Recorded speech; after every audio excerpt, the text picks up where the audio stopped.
Who was really Tutankhamun? Welcome to Collapse, where history comes to life and where each video immerses you in the fate of those who shaped the world. Today, prepare to cross the veil of time and follow in the footsteps of a young king whose name, long forgotten, was reborn in the brilliance of gold and the mystery of sealed tombs. Tutankhamun, the boy pharaoh, ruler of an empire on the brink of chaos, whose fate was erased, then rediscovered millennia later in the Valley of the Kings. From the fleeting grandeur of his reign to the incredible treasures of his burial, his story fascinates as much as it challenges. Amidst court intrigues, supposed curses, and unresolved enigmas, Tutankhamun has become more than just a king, a symbol of immortality and resurrection. For over 3,000 years, his golden mask has defied silence. But behind the frozen visage of eternity, what remains of the man, the child, the king? But before embarking on a new adventure, don't forget to like the video and subscribe to the channel so you don't miss anything. Thank you, and have a good trip.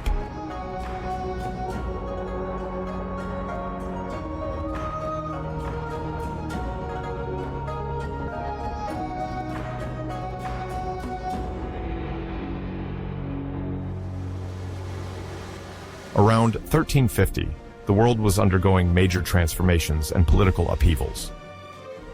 For an international audience that may not always be familiar with this era, let's imagine a vast panorama that stretches from Egypt to China, through Anatolia, modern-day Turkey, Mesopotamia, Mycenaean Greece, not to mention the distant civilizations of Central America and the Indian subcontinent.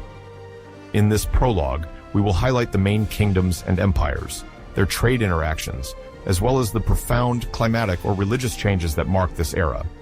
We will then explain why the figure of Tutankhamun, a young Egyptian pharaoh now globally famous for his nearly intact tomb, emerges as the embodiment of a religious and political restoration following the shock caused by the so-called Amarna reform in Egypt. Our journey begins thus around 1350, a key date for understanding the fragile balance reigning at that time among several great powers of the ancient world.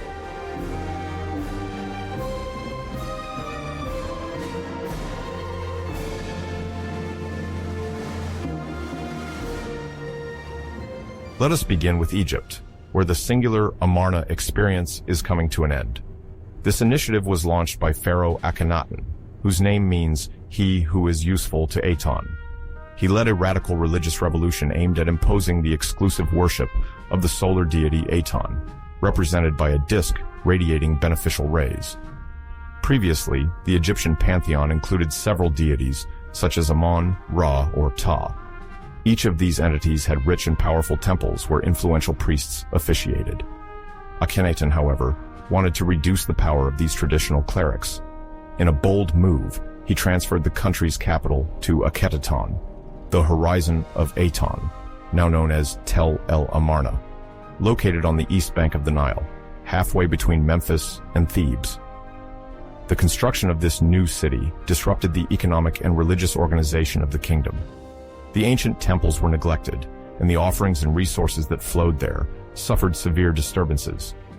The financial flows, long managed by the priesthood, experienced an imbalance that rendered the administration more fragile.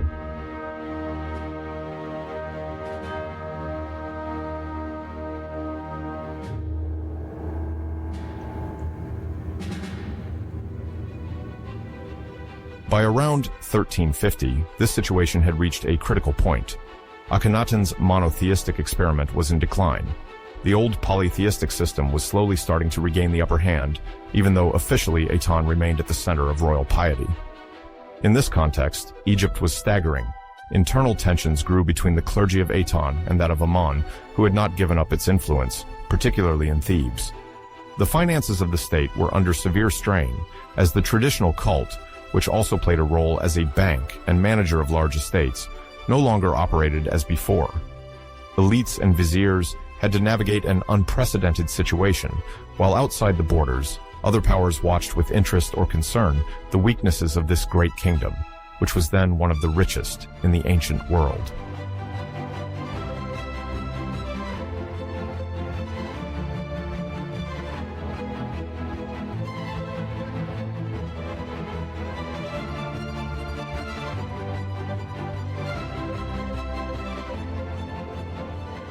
To the north of Egypt lies the Hittite Empire, whose heart is located in central Anatolia, a region that corresponds to a large part of present-day Turkey.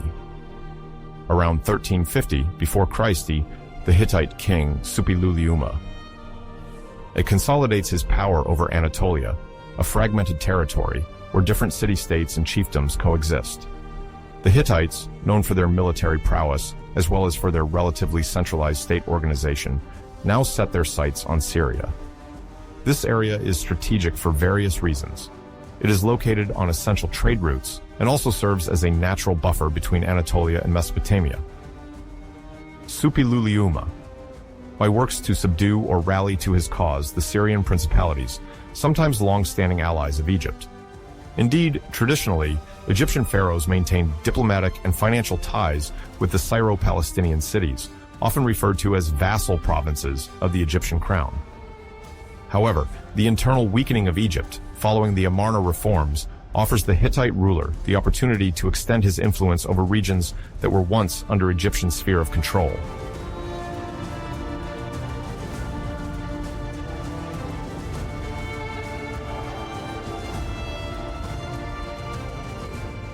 Further east, in northern Mesopotamia, a new power emerges, the Middle Assyria.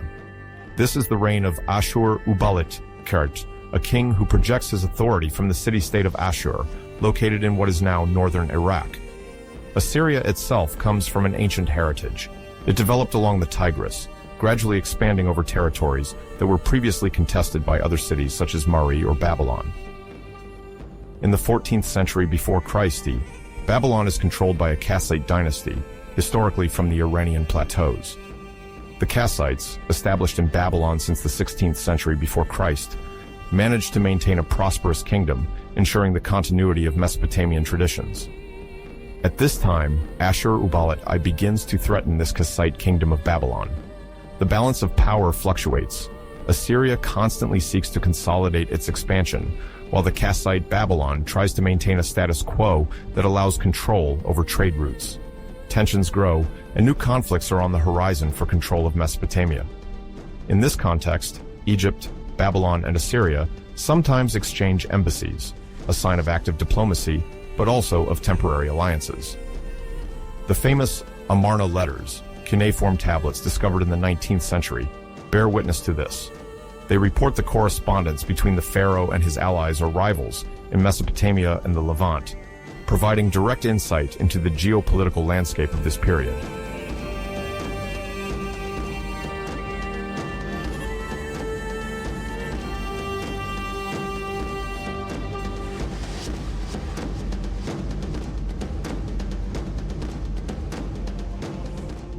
At the same time, at the western edge of the Aegean world, the powerful cities of Mycenaean civilization are developing. Mycenae, the most famous of them, is located in the Peloponnese, in the south of the Greek mainland. Around 1350 before Christ, Mycenae maintains fortified palaces, true administrative complexes where the management of agricultural product collection and the export of manufactured goods take place. Olive oil used for cooking, lighting, or body care is one of the pillars of the Mycenaean economy. Mycenaean pottery, highly sought after throughout the Mediterranean basin, is found in Egypt, Cyprus, and on the Levantine coasts. This active trade testifies to a network of exchanges linking the Aegean Sea to the great centers of civilization in the Near East. The Mycenaeans employ robust ships to transport their jars of oil, fine pottery, and other goods such as wine, metal, or textiles. The military organization and defensive architecture, Cyclopean walls, large ramparts, further reinforce the power of these palace kingdoms. Although less is known about their political structures than about those of Egypt or Mesopotamia, archaeological remains indicate a hierarchical society where the Wanax, king, leads the palace, supported by officials, scribes, and a disciplined army.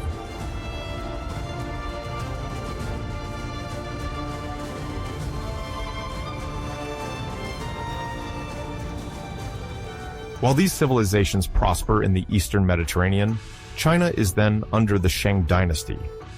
This dynasty, which dominates from 1600 to around 1046, is primarily focused in the Yellow River Valley, the historical heart of Chinese civilization. By 1350, the Shang are renowned for their elaborate rituals and artistic bronze productions, such as ritual vases adorned with animal motifs. Oracle inscriptions carved on bones or turtle shells document complex divination practices, reflecting the importance of religion and ancestor worship. This dynamic attests to a society organized around centralized sovereignty, with a warrior aristocracy. The use of bronze, whether for weapons or cult objects, represents the technological pinnacle of the time. In parallel, the Shang trade with more distant regions, even though transcontinental routes like the future Silk Road do not yet exist as such at this period.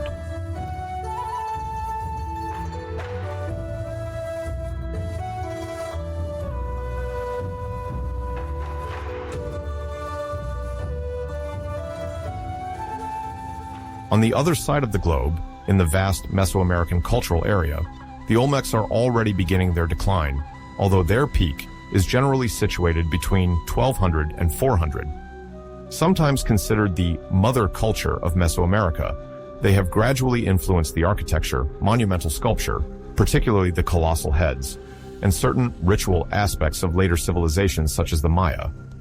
Their decline, as well as the progressive end of the Indus civilization, which has reached an advanced stage of political and social dissolution, are all the more notable as they unfold in a global landscape of multiple exchanges.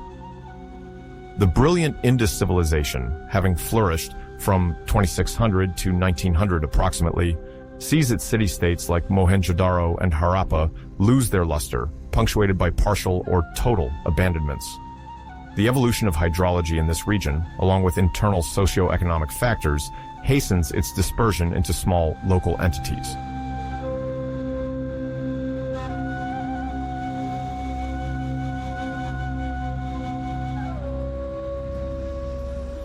This global horizon of 1350 is also marked by climatic fluctuations.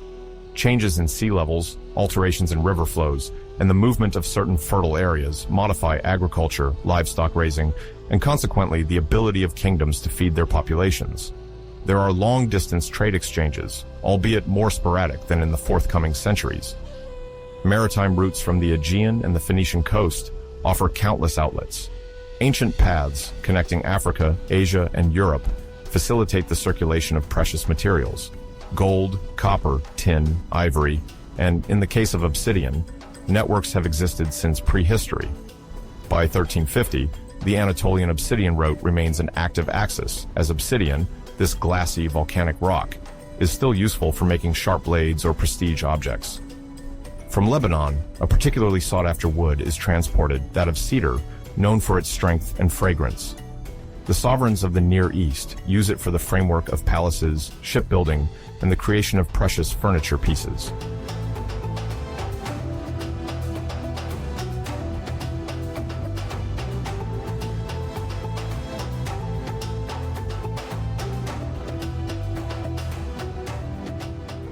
In Egypt, gold resources constitute a major diplomatic asset. The pharaohs draw from the mines of Nubia, a vast territory extending between the first cataract of the Nile and the borders of present-day Sudan. Egyptian expeditions extract large quantities of gold that mainly flow into the delta and royal capitals. This investment allows Egypt to maintain a policy of alliances, often referred to as gold diplomacy, as the pharaoh can send ingots or precious objects to foreign princes. In return, he receives peace or their support. The Amarna letters recount many requests from neighboring kings asking for Egyptian gold, which they consider abundant as dust. However, around the 1350, the religious and administrative reorganization initiated by Akhenaten sometimes disrupts this trade, as the management of mines and the logistics of convoys also depend on the temples and traditional institutions, which are undermined by the Amarnian reform. Gold continues to arrive, but the flow is no longer as stable as during previous reigns, and attempts to embargo or withhold gold by the central administration complicate deliveries.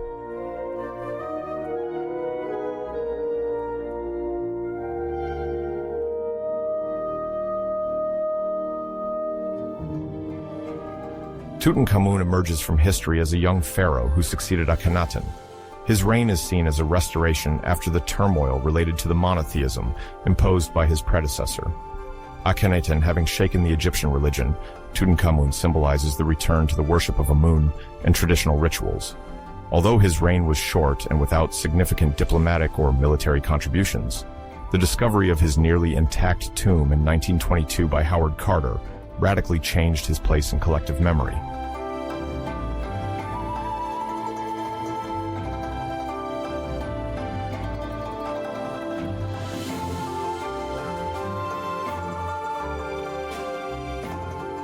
The tomb, KV62, located in the Valley of the Kings, contained an exceptional treasure, much better preserved than most looted royal tombs. The artifacts found, including the famous funeral mask, amazed the world. The mummy revealed secrets, such as DNA analyses, that clarified his ancestry. His premature death, around 1323 before Christ, fueled various theories. The press during the interwar period exacerbated this mystery, feeding the legend of the pharaoh's curse and attracting international attention.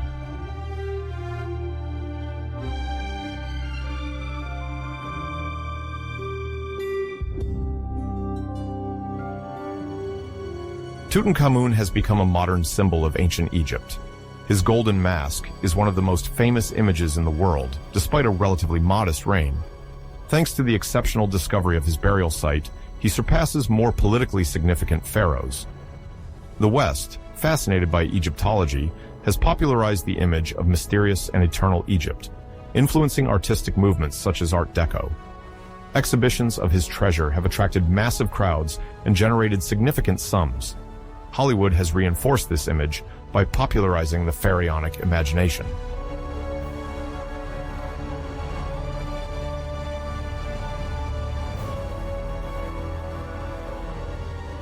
Historically, Tutankhamun symbolizes religious restoration. From the moment he ascended to the throne, temples dedicated to Amun reopened, and his name changed from Tutankhaten to Tutankhamun to mark the return of Amun worship. Diplomatic ties were readjusted to project an image of stability. In reality, power often lay in the hands of high officials like Ay or Horemheb, but the royal figure embodies this movement of restoration.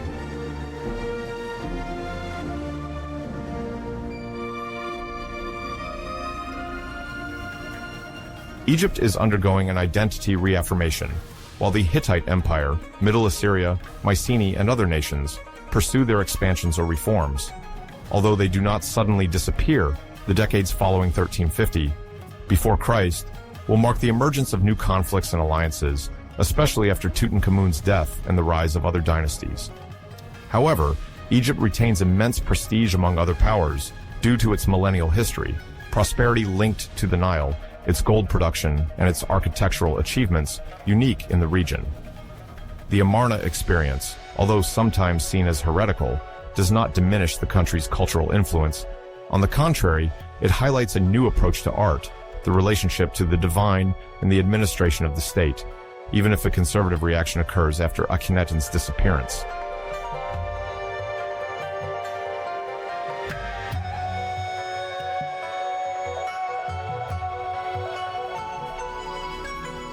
Around 1350, before Christ, the world is in a state of interconnectedness. Exchanges of obsidian, cedar, and gold circulate throughout Afro-Eurasia, and in Mesoamerica and India, civilizations are beginning to decline or reorganize. Communication routes weave a complex network where luxury goods, ideas, and artisanal skills flow. Egypt, despite internal upheavals related to the Amarna reform, remains a center of attraction and a spiritual reference. Tutankhamun, who ascends to the throne in 1333 before Christ, will partially restore this balance until his death in 1323 before Christ. His legacy lies mainly in the brilliance of his tomb, discovered in 1922, which fascinated the world and turned this child king into a legend. This modern myth, stemming from the historical events of the end of Amarna and the immense diplomatic and religious potential of Egyptian gold, remains a symbol of past greatness, still provoking fascination and archaeological research today.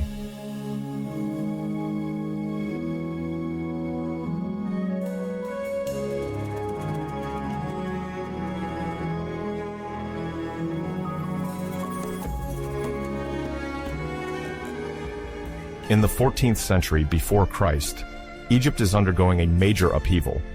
The worship of Amun, dominant for generations, lies at the heart of religious life, particularly in Thebes. But the accession to the throne of Amenhotep IV, who becomes Akhenaten, marks a radical change. From the 5th year of his reign, he dedicates himself exclusively to Aten, the solar deity, to the detriment of other cults.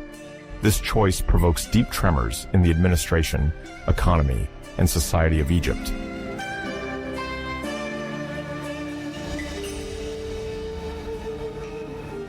Akhenaten, by breaking with religious tradition, establishes a form of monotheism, placing Aten at the center of religious life.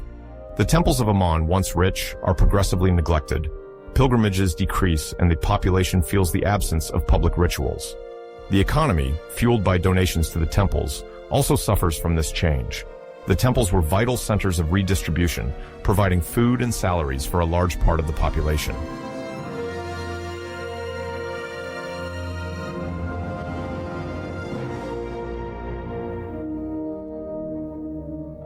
Akhenaten also decides to create a new capital, Akhenaten, on the east bank of the Nile. This site, free from any prior religious influence, becomes the center of his power. There, he has palaces, temples dedicated to Aten, and residences for the elites built. Workers and architects toil tirelessly to realize this vision. The reliefs from this period show Akhenaten and Nefertiti venerating Aten, symbolized by a solar disk whose rays end in hands reaching toward the royal family.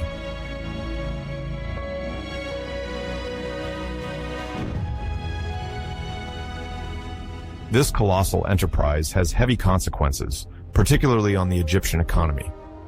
The temples, which were essential banking complexes serving the population and the state, lose their role due to the sidelining of Amun and his clergy. The relocation of the court to Akhenaten requires a massive workforce for the construction of the capital, to the detriment of older centers such as Karnak and Memphis, where monuments are left unfinished. The quarries that supplied stone for traditional temples must now supply Akhenaten. Gradually, distrust establishes itself between the supporters of the new religion and those remaining in the old cities, affected by a decrease in revenues and the weakening of the administration.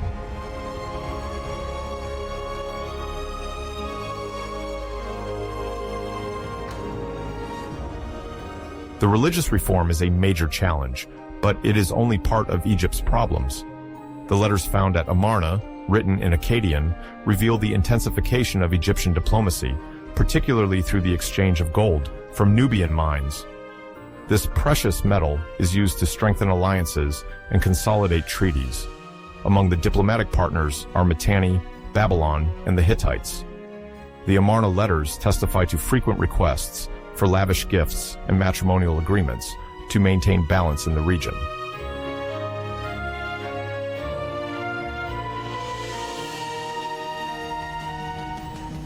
Akhenaten must juggle his internal religious reform and his external diplomatic position. Gold becomes a means of exchange, enhancing political dependency. By offering these gifts, Egypt maintains relative peace, but the distancing of the administration and the break with the Theban elite weaken the empire.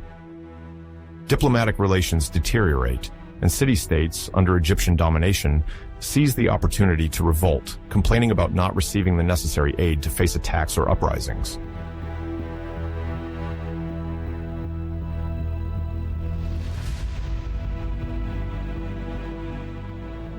The new capital shines thanks to Aten, but Akhenaten's religious reform creates tension within society. The once powerful priests of Amun lose many privileges. In Thebes, the population feels uncomfortable with the abandonment of ancient rites and the interruption of processions, religious festivals, and the maintenance of the statues of the Theban triad, Amun, Mut, and Khonsu. This upheaval is not just symbolic. Taxes in kind or through donations to the temples support the economy of the kingdom, but the break with this system weakens stability. However, Akhenaten entrusts roles to his supporters, such as some scribes from Akhenaten, creating a new state organization.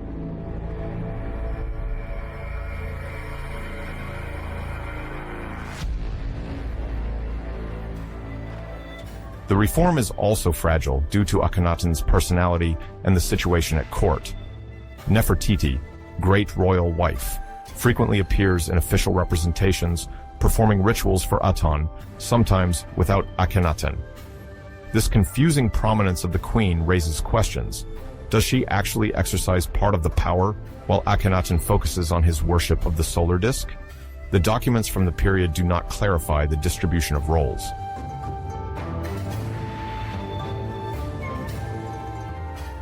At the end of Akhenaten's reign, the international situation becomes more complex.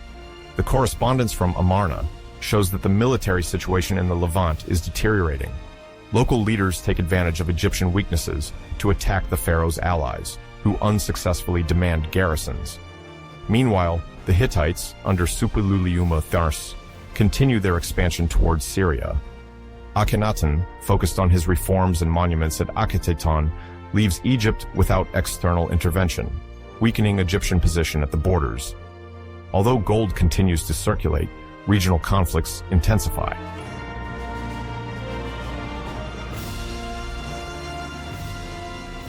The death of Akhenaten, probably around 1336 or 1334, before Christ, leaves a political void. His passing occurs without a prepared transition. The causes of his death, illness, conspiracy, or natural, remain uncertain. He leaves two enigmatic successors, Smenkhare and Neferneferuaten, whose identity and gender are controversial. Some believe Smenkhare was a close relative of the king, while others think Neferneferuaten could be Nefertiti, reigning under this name.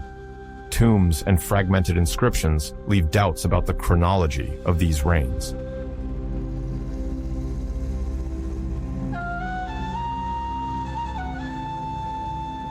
Smenkhare remains a short-lived pharaoh. His name appears on a few monuments at Akhenaten, but he fails to stabilize his power.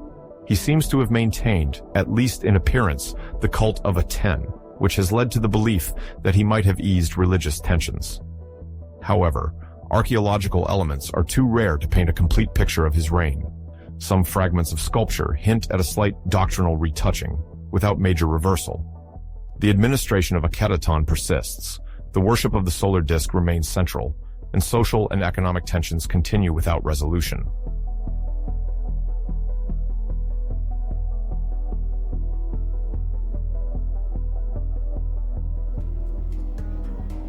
The mystery surrounding Neferneferuaten is even deeper. This name appears in the royal protocol of the Amarna period, but it is uncertain whether it designates Nefertiti or another princess who ascended to the rank of king. The cartouches from this era suggest a maintenance of the glory of Aten, but this reign is also extremely brief, occurring between the death of Akhenaten and the accession of Tutankhamun. These rapid successions testify to the instability at court. The administration is divided over the religious question, and the ties to the country's institutions remain fragile.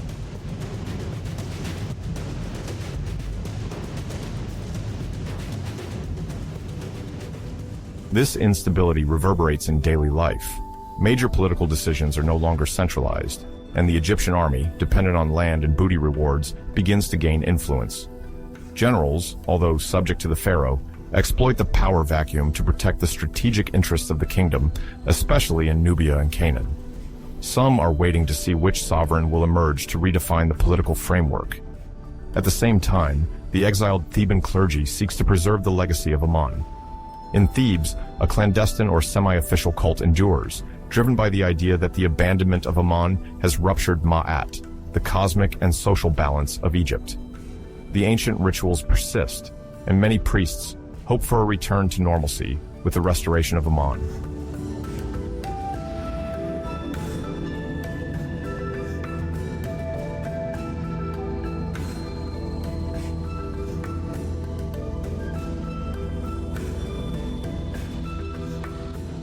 The clergy of Heliopolis, the city of the sun, finds itself in direct competition with the ideology of Aten.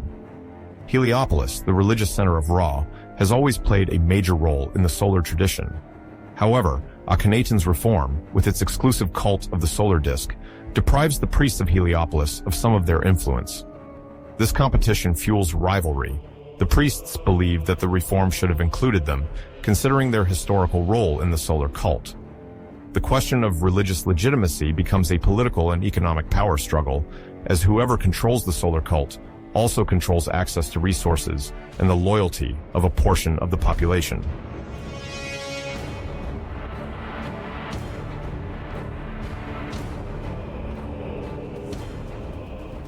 With the premature death of Akhenaten and the swift disappearance of Smenkhkare and Neferneferuaten, Egypt finds itself without central authority. Never before had a pharaoh neglected traditional worship to such an extent, nor had the country faced a recent capital emptied of its leaders after an uncertain reign. In this void, every group attempts to impose its legitimacy. The notables at Akhenaten fear a return of the priests of Amun, while being aware of the growing unpopularity of the reform.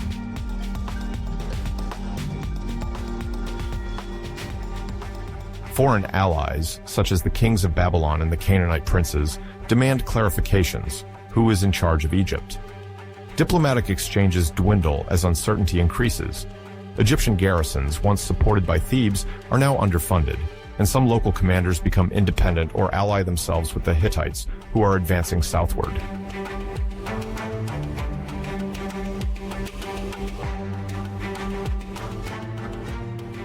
Egypt wavers, weakened by Akhenaten's religious reforms. After his death, neither Smenkhkare nor Neferneferuaten has the authority needed to impose unity. Diplomatic alliances are not enough to restore consensus. The country is disorganized: delays in tax collection, supply issues, uncertainties over public works.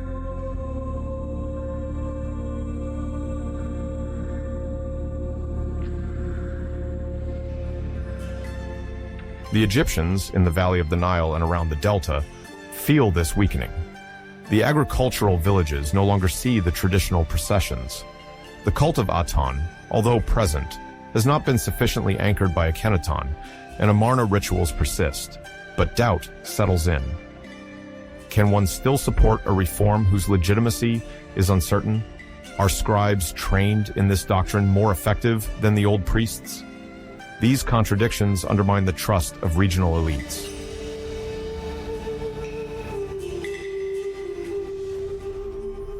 The legacy of Amarna becomes a burden for any sovereign wishing to succeed Akhenaten.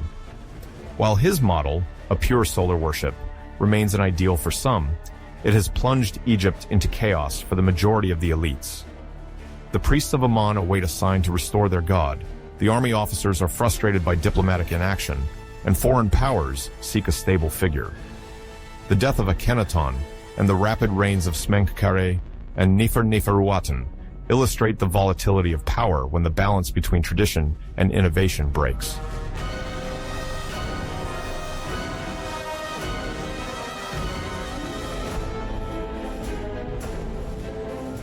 At the end of this period, Egypt finds itself at a turning point.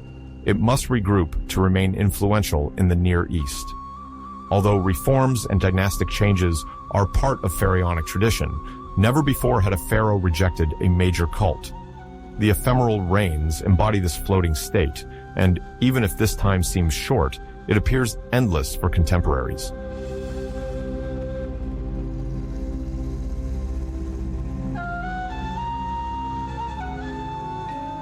In this context, the legacy of Amarna reveals itself. The city of Akhenaten gradually empties, the unfinished monuments and temples deteriorate. The dignitaries prefer Memphis or Thebes, and the abandoned population feels neglected. Egypt, divided between the old and the new, is threatened on all sides. The question of the cult of Aten is no longer merely religious. It becomes a major political issue, dividing the kingdom. Akhenaten's successors fail to unite, leaving room for those who, in the shadows, prepare a return of Amun, the protective god of the traditional monarchy.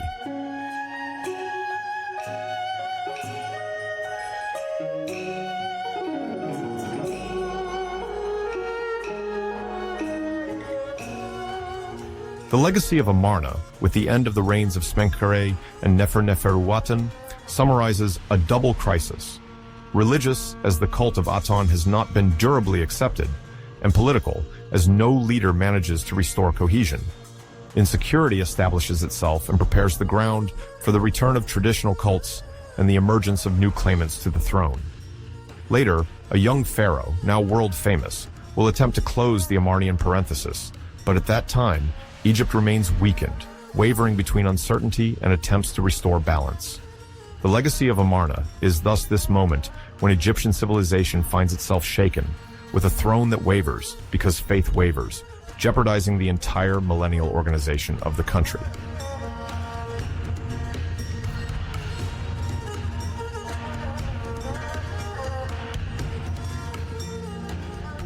Tutankhamun was born around 1341 before Christ under the name Tutankhaten, meaning living image of Aten, in reference to the monotheistic deity established by his father, Pharaoh Akhenaten.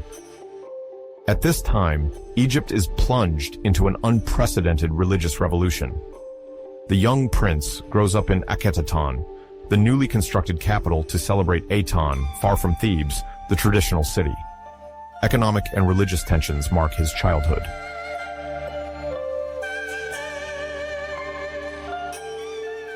Regarding his parentage, it is difficult to determine his mother with certainty, but genetic analyses tend to confirm that his mother would be a consanguineous sister of Akhenaten. At the time, intra-family marriages were common among pharaohs, but these practices increased the risk of genetic diseases. Tutankhamun's physical condition reflects this consanguinity, with malformations that will affect his health throughout his life.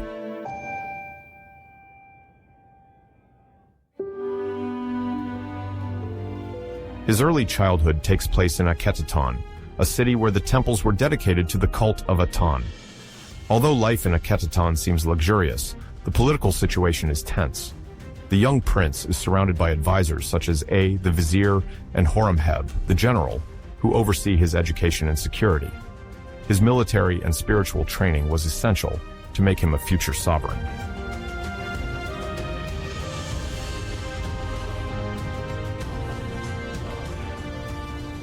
Modern medical analyses reveal several health issues in the prince, including clubfoot, signs of osteonecrosis, and slight scoliosis. Traces of malaria, a common disease in the region, are also present in his remains. These health problems, linked to consanguinity and the marshy environment, marked his life. Despite his royal status, he had to face many physical difficulties, supported by physicians and priests. Several walking canes found in his tomb testify to his locomotor difficulties.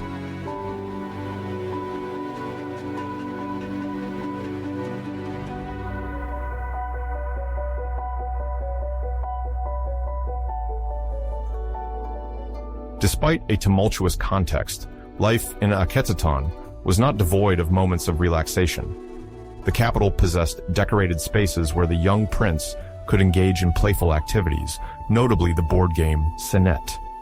This game, associated with funeral and spiritual beliefs, symbolized the journey of the soul into the afterlife. Several miniature examples, often adorned with precious wood, were found in the prince's chamber, reflecting his taste for entertainment and the educational tradition of the time. The artisans of Akhenaten created trays inlaid with semi-precious stones intended for the royal family. The young prince shared these moments with his sisters, cousins, and servants. Other miniature games have been discovered, such as animal figurines and puzzles suited for children.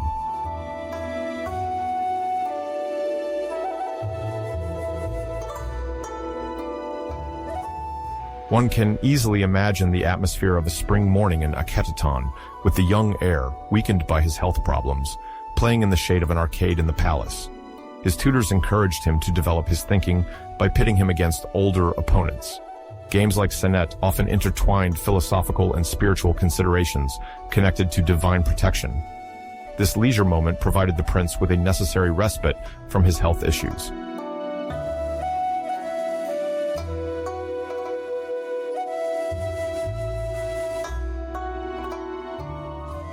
Tutankhamun was also aware of the workings of state power thanks to the presence of Vizier Ay and General Horemheb. Ay, having served under Amenhotep III, partially directed the administration and relations with the priests. Horemheb, on the other hand, was an experienced military leader, training the prince in the art of war and political stability. Thus, during his childhood, Tutankhamun learned the basics of managing civil administration and the army through lessons on scribes, granary control, and negotiation with foreign powers. He was already expected to assimilate the principles of Egyptian royalty, founded on piety, warrior prestige, and social justice.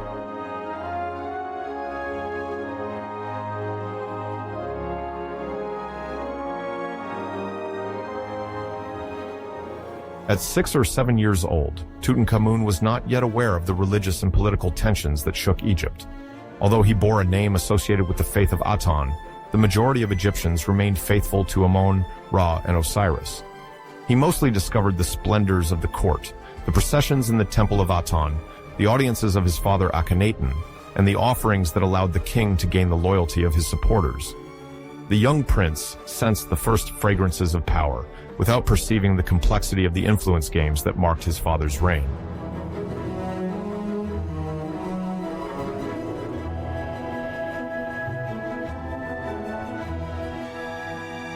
The prince's entourage ensured his education, particularly in learning hieroglyphs, essential for any member of the royal court. It is likely that Tutankhamun dedicated many hours to tracing these signs on ostraca. The scribes also taught him the cuneiform alphabet, used for diplomatic correspondence, although his involvement in these matters remains unclear. At the same time, Ay and Horemheb oversaw his military and civic training, gradually exposing him to the realities of defending Egyptian territory. Despite his weakened foot, he learned by observing soldiers and practicing adapted exercises, essential sensitization for the pharaonic function.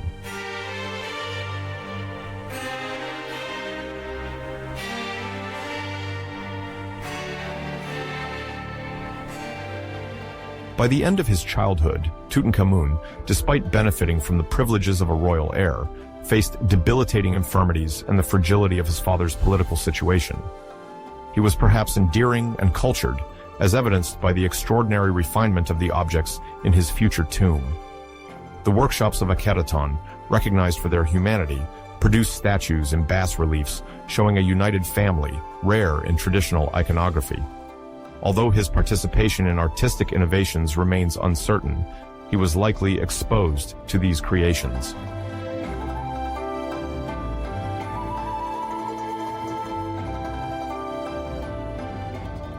At the dawn of adolescence, his fate was intertwined with the political and religious evolution of Akhenaten.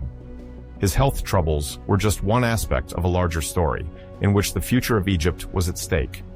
Aware of the growing tensions, Tutankhamun was already at the center of succession concerns. Although he was a secondary heir, the fragility of royal lineages meant he ascended to the throne after the disappearance of several court members.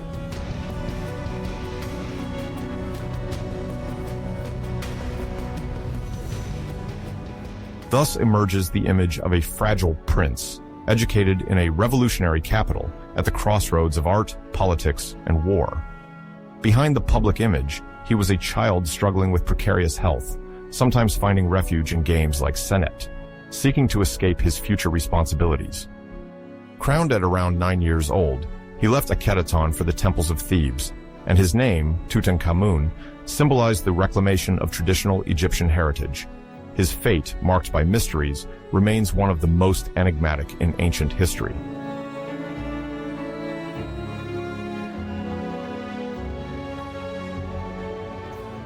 At the beginning of the year, 1333 or so, a significant event occurs in Memphis, one of the great capitals of ancient Egypt, located at the crossroads of Upper and Lower Egypt. Memphis is a major administrative and religious center known for its temple dedicated to the god Ptah. A 9-year-old child, still unknown to the people, is proclaimed king under the name Tutankhamun, meaning the living image of Aten. However, shortly after his coronation, his name changes, marking a major religious and political turning point.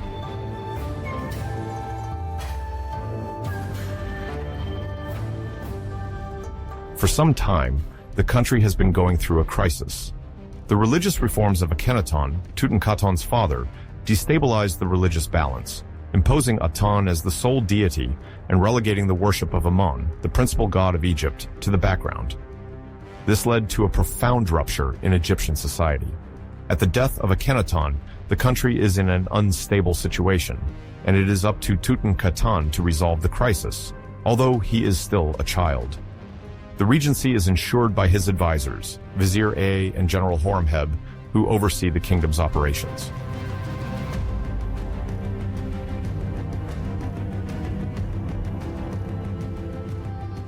The coronation ceremony is marked by sacred rites in the Great Temple of Ptah. Tutankhamun, barely 9 years old, receives the double crown symbolizing his power over Upper and Lower Egypt. Shortly thereafter, he marries Ankhesenpatan, the daughter of Akhenaten and Nefertiti. She plays an important role as great royal wife, strengthening the dynastic ascendant and the legitimacy of the young sovereign. However, this union is not enough to appease religious tensions. Upon his marriage, Tutankhamun abandons his name in favor of Tutankhamun, meaning the living image of Amun, thus marking the rehabilitation of the god Amun and beginning the restoration of traditional worship. This gesture is symbolic, and his name is quickly modified on statues, hieroglyphs, and court objects.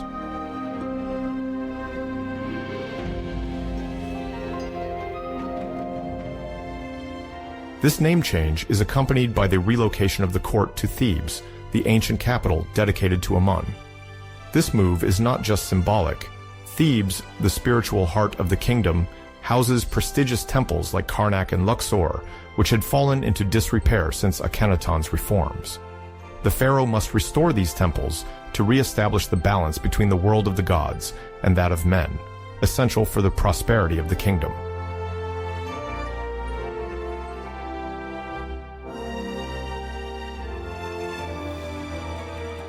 A few months after his accession to the throne, Tutankhamun orders the reopening of the temples of Karnak and Luxor, dedicated to Amun-Ra and the god Amun.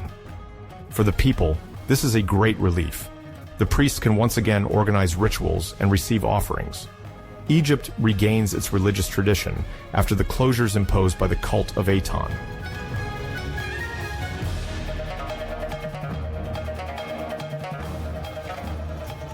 However, restoring these temples and reviving the worship of Amun requires significant efforts. Akhenaten's reform disrupted economic practices, depriving the temples of their sources of funding. To support the clergy, Tutankhamun's court grants significant tax exemptions, allowing the priests to resume their activities. In this Egypt, where the temple also plays a crucial economic role, this gesture is essential for restoring prosperity.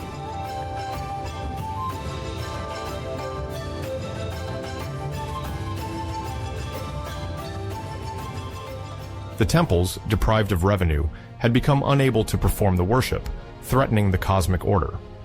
Documents from the time attest to the effort to recruit scribes, farmers, and craftsmen to restore the temples, repair structures, and re-establish overturned statues. This work requires human and material resources and political support, without which nothing could be accomplished. Samjin-Tao.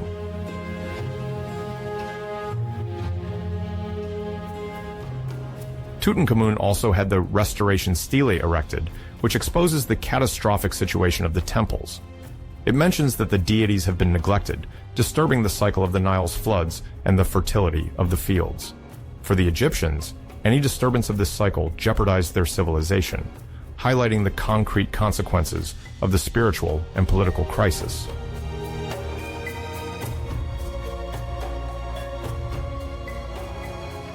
On the restoration stele, Tutankhamun describes himself as the king who repairs the mistakes made before his reign through his piety.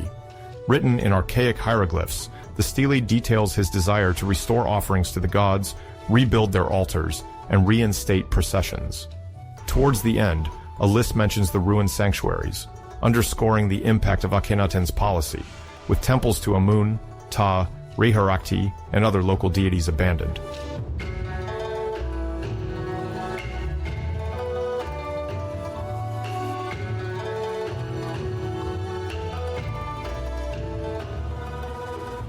This stele also serves a propaganda function, highlighting Tutankhamun as a savior and a beloved son of the gods, determined to restore the splendor of Egypt. It shows he is taking concrete measures to rectify the devastation of the previous period, and likely, it was also used to demonstrate that Egypt's internal order was re-establishing itself in relations with neighbors, such as Nubia and the Canaanite territories. external rivals like the Hittites and Mitanni had to see Egypt regaining stability.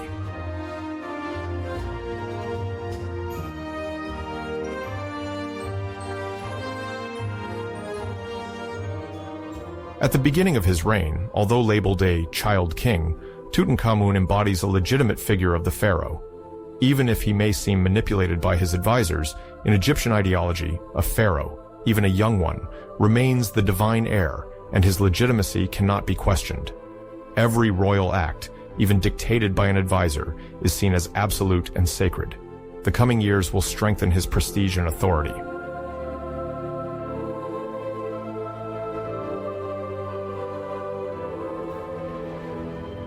At this moment, the emphasis is placed on religion and the royal image.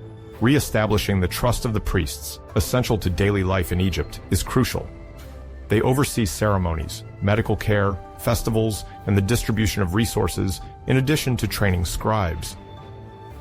Repairing relations with this influential group thus becomes a priority for Tutankhamun.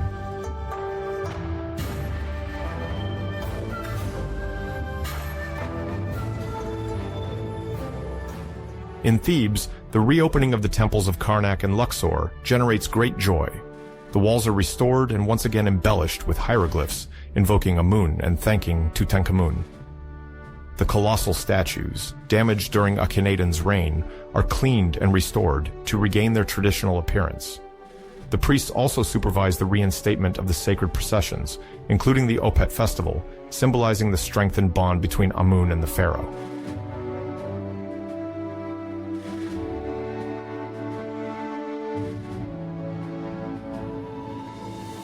The ceremonies of return to Amun after years of silence evoke immense enthusiasm. The resumption of sacred music, chanting, and offerings appears as a cultural rebirth. Crowds throng to see the young king, and festivities unfold in the streets of Thebes. Memphis, on the other hand, remains a key administrative center, with its arsenals and arms manufacturing. The return of Amun is symbolized by an increased presence of the sovereign and his advisors in Thebes, illustrating the priority given to rectify the wrongs left by Akhenaten.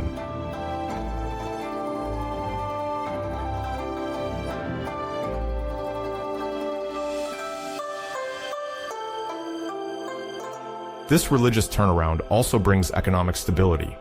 Although tax exemptions for the priests result in a short-term loss for the royal treasury, they are deemed necessary to restore royal authority and prosperity. In ancient Egypt, religion and state are inseparable, and the privileges accorded to the temples ensure the loyalty of significant social groups, such as scribes and artisans.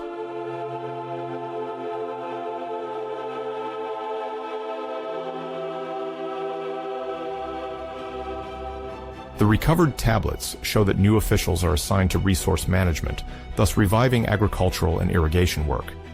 This improves the situation for agricultural workers, and domestic trade resumes due to the circulation of goods in the rehabilitated cult areas.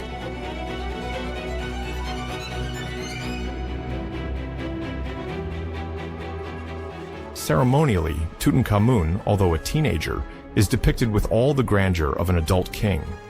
He is shown in the official reliefs wearing the royal crown, the Heka scepter, and the flagellum, symbols of power and protection of the people. His wife, Akhenaten, participates in the ceremony. Her image is more traditional than that of her father, Akhenaten, and the exaggerated features of Akhenaten's statues disappear, marking a return to tradition.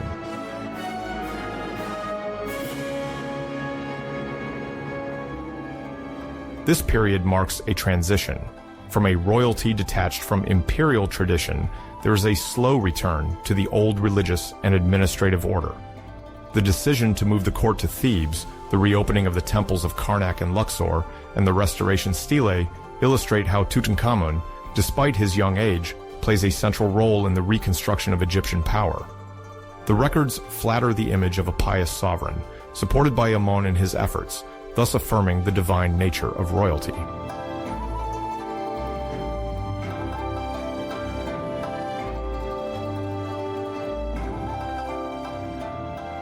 Important archaeological testimonies, such as fragments of the restoration stelae and inscriptions, show Tutankhamun intervening to restore the heart to the gods. Reliefs reveal the king, supervising artisans reconstructing pylons and statues of deities.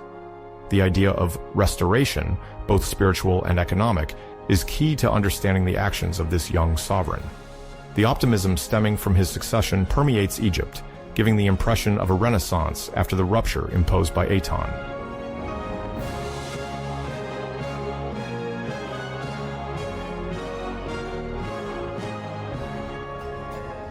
With this program of religious reconciliation, Tutankhamun seeks to regain the trust of the people, who see in him a legitimate pharaoh, capable of reconciling the legacy of Akhenaten with the cult of Amun. This ambitious gamble partially succeeds thanks to his marriage to Amun, ensuring dynastic continuity and the reinstatement of ancient cults.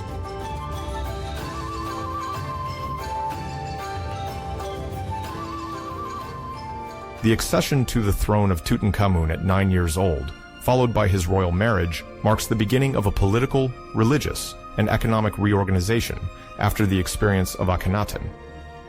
Through ceremonies, his name change, and the restoration stele, he initiates a more stable era.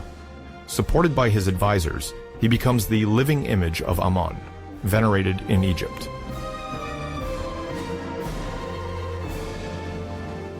The years following this accession will see the restoration of traditional cults, revitalizing Egyptian civilization. The rehabilitated temples, from Karnak to Luxor, will become essential centers of activity, allowing the people to experience a return to religious normalcy. The story of Tutankhamun, a young sovereign, will thus forever be associated with the idea of restoration and dynastic renewal.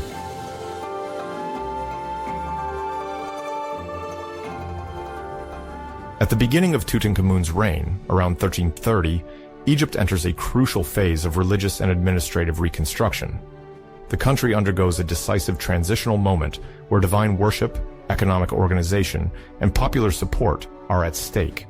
After years of upheaval and reforms, the young sovereign and his council restore balance, and the acts of this period have repercussions on temples, administration, and the identity of royal power.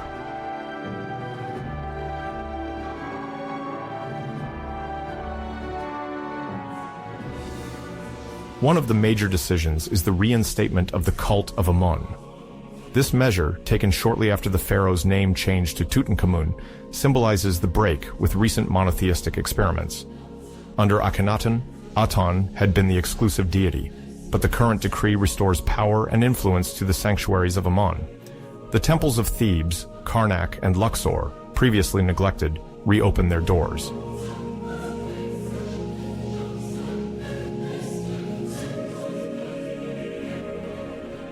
The statues of Aten are dismantled and moved, and the walls of the fallen capital, Akhenaten, are reused in later constructions. Signs of this return to the old order emerge. The Ammonite hierarchy is re-established, priests regain their traditional insignia, and the architecture of Thebes rises again.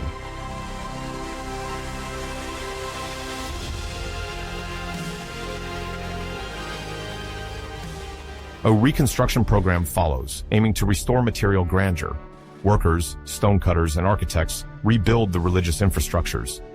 New quartzite obelisks are erected, symbolizing divine power. These monuments serve both as commemorations and visible markers, affirming the authority of the Amun clergy and the pharaoh's commitment. The pylons of the temples are repainted in blue and gold, renewing a sumptuous decorative tradition and reinforcing the idea of regeneration and celestial purity.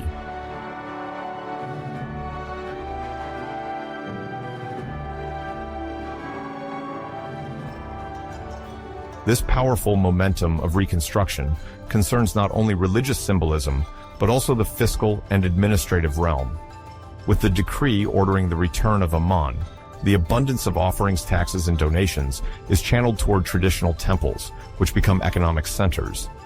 Temples in ancient Egypt are not just places of worship, but also centers of storage, banks, and employment hubs.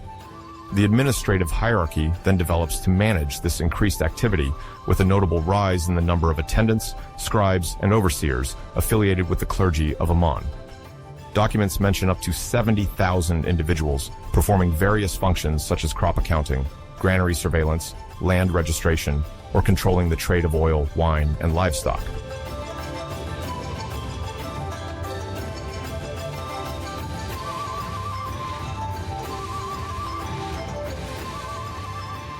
Although this number may seem exaggerated, it reflects the scale of the phenomenon. The clergy becomes an economic pillar, playing an indispensable role in the functioning of the state. In a context where administration is refocusing, the collaboration between the pharaoh and the priesthood is crucial for the stability of the kingdom.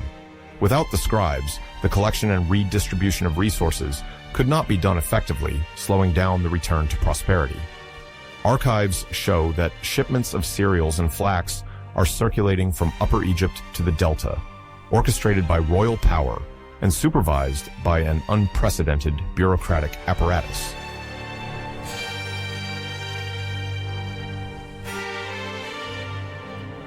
At the same time, Tutankhamun seeks to extend his restoration efforts to Memphis, a strategic city between Upper and Lower Egypt, known for its workshops and arsenals.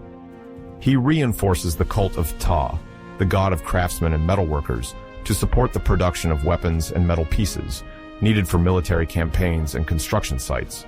The workshops in Memphis specialize in the manufacturing of these essential objects. The cult of Ptah, creator in Egyptian theology, accompanies this frenzy of production, with artisans praying to Ptah for inspiration in their work, while scribes keep track of the inventory of resources needed for production.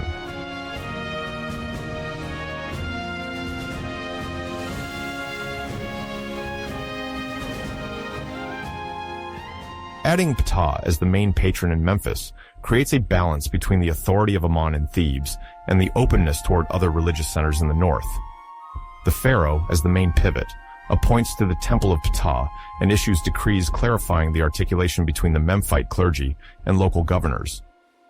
Egypt regains a certain cohesion, with a plurality of cults, the cult of Amun remaining dominant in Thebes. The pharaoh seeks to correct the excesses of a period when a single divinity was worshipped, and the return to this plurality becomes a guarantee of openness to the various components of the country.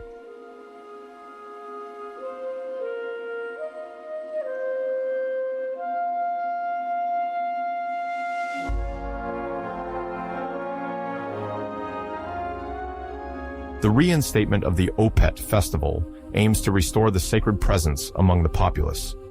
This festival, crucial for Thebes, celebrates the link between Amun, the pharaoh, and the cosmic order. In the past 10 years, many processions had been reduced or interrupted due to a lack of resources.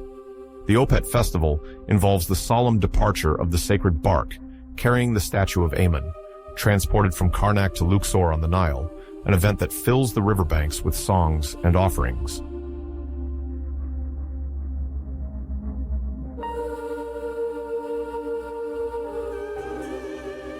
The festival marks a spiritual renewal desired by Tutankhamun.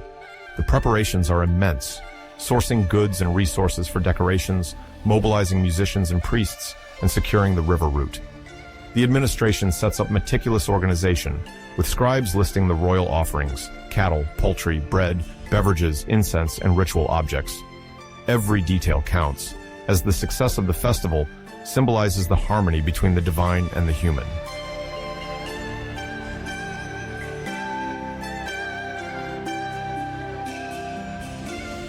On the morning of the procession, the bark covered in gold plates departs from the inner sanctuary. The priests, dressed in white robes, sing hymns in praise of Amun, while the scribes ensure the supply and proper organization of the cult. When the procession begins, the city vibrates with a symphony of drums, sistra, and flutes, celebrating the return of a lost tradition.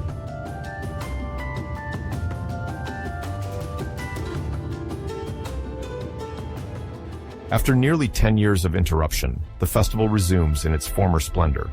The elders remember the grandeur of times past, while the young discover this magnificent spectacle, a symbol of national unity and the divine authority of the pharaoh.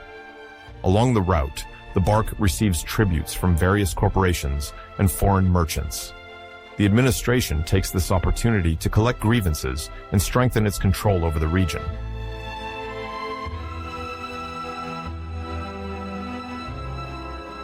At the end of the procession, the sacred bark enters the temple of Luxor, where new rituals continue the consecration. Tutankhamun, or his representative, presides over the offerings and invokes the blessing of Amun.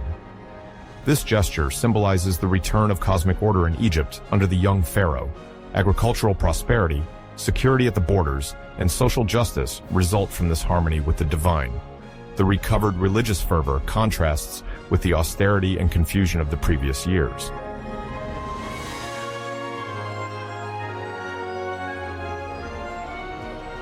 The OPET festival marks a turning point, supported by a complex logistics. Tutankhamun, young and surrounded by influential advisors, reaffirms the ancestral order of Egypt, reviving the traditional cult after the attempt to centralize worship around Aten. This return is also a means to rally local elites to the royal cause.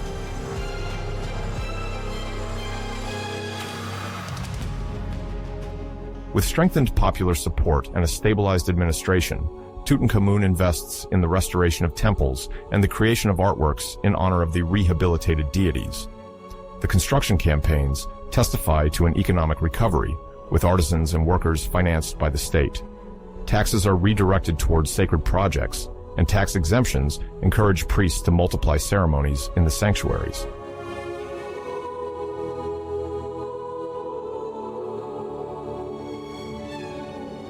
The alliance between the crown and the temples is solid. By reinstating the cult of Amun, Tutankhamun secures the support of a clergy respected by the population. The young king does not limit himself to this restoration. He diversifies the divine centers across the country, like in Memphis, and celebrates his ability to bring abundance. The symbolism of the restored rites and monumental works demonstrates that the pharaoh's role is once again in harmony with the divine order.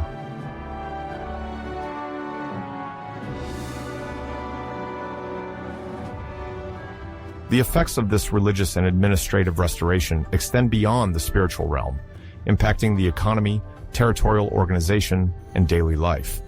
Local notables relay the importance of deities like Amun and Ptah. Trade exchanges revive thanks to the temples, which re-establish their distribution circuits.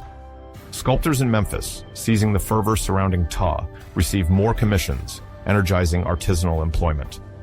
Farmers see their tax burdens adjusted in accordance with support for the cults, thus consolidating the kingdom's stability under Tutankhamun.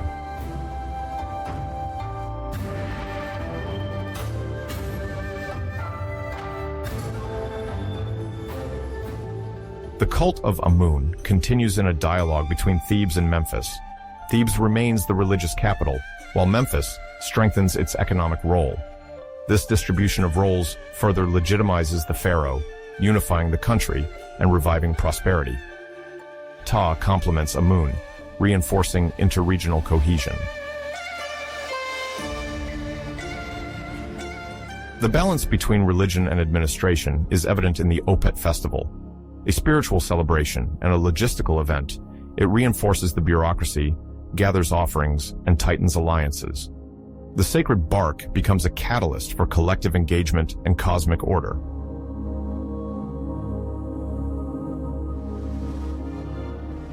Archaeological remains reveal the scale of the works. The pylons of Karnak, the quartzite obelisks transported from Heliopolis, testify to the return to normality after a period of internal tensions and redistributions of cults.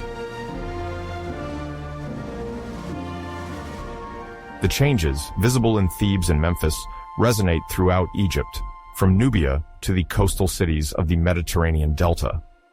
The decrees of Tutankhamun circulate in the form of tablets or papyrus, recorded in registers and distributed among local archives. The numerous scribes collect information, resolve conflicts, and centralize data at the royal palace. This restoration is not a mere return to the past, but a revision of past greatness, supported by a more efficient bureaucracy and enhanced divine legitimacy.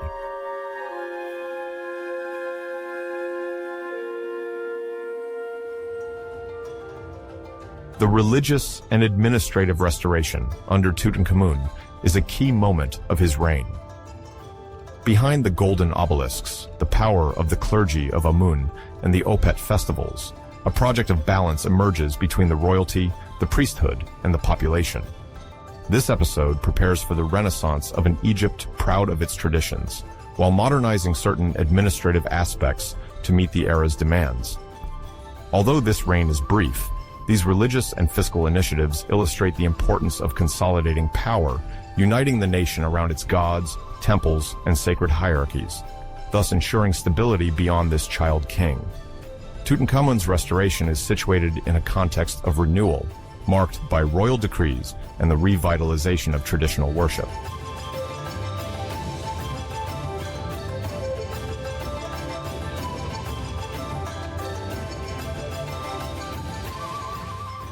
In this section on the diplomacy of Tutankhamun, we delve into the geopolitical challenges at the end of the New Kingdom of Egypt. The Near East, divided among rival powers, is a terrain of tensions and alliances. Following the religious upheavals of Akhenaten, Egypt seeks stability. Tutankhamun, a young sovereign, must secure his territories in Asia and Africa while maintaining good relations with neighboring kingdoms. His main challenge is managing the Hittites, easing tensions with the Mitanni, and keeping the Canaanite city-states and Nubian regions under Egyptian control. In this context, every letter, gift, or garrison is crucial.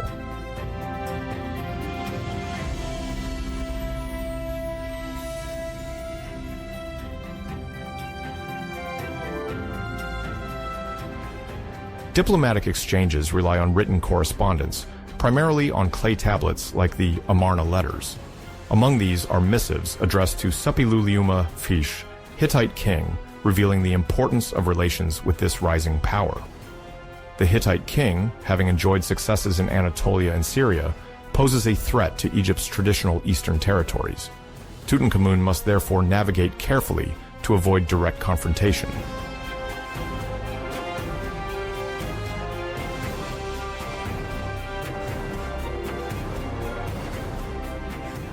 The diplomatic situation is complex. The death of Akhenaten created a void, and the young king faces mounting pressure from powers such as Assyria and the Mitanni. Suppiluliuma Thumphrine, taking advantage of Egypt's fragility, seeks to forge alliances or test the borders of the Egyptian kingdom. Tutankhamun attempts to reactivate the alliances inherited from his predecessors to avoid isolation.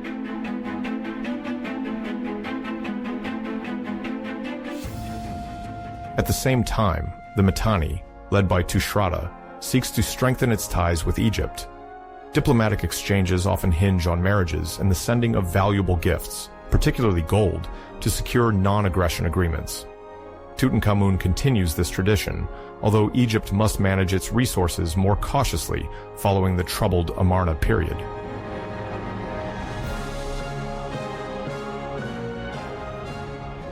In this context of shifting alliances arises the enigmatic attempt at a Hittite alliance, known as Dakamunzu. This name is thought to be a Hittite transcription of an Egyptian royal title linked to a queen. Some specialists believe it may refer to Akhenaten, presumed widow of Tutankhamun, or to Queen Nefertiti, but the exact identity remains uncertain. What is certain is that the Queen of Egypt sent a message to Suppiluliuma Thantars, asking him to send a Hittite prince to become her husband and rule Egypt. Such a request is surprising.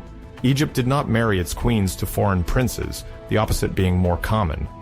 This request might signal a succession crisis or a power vacuum.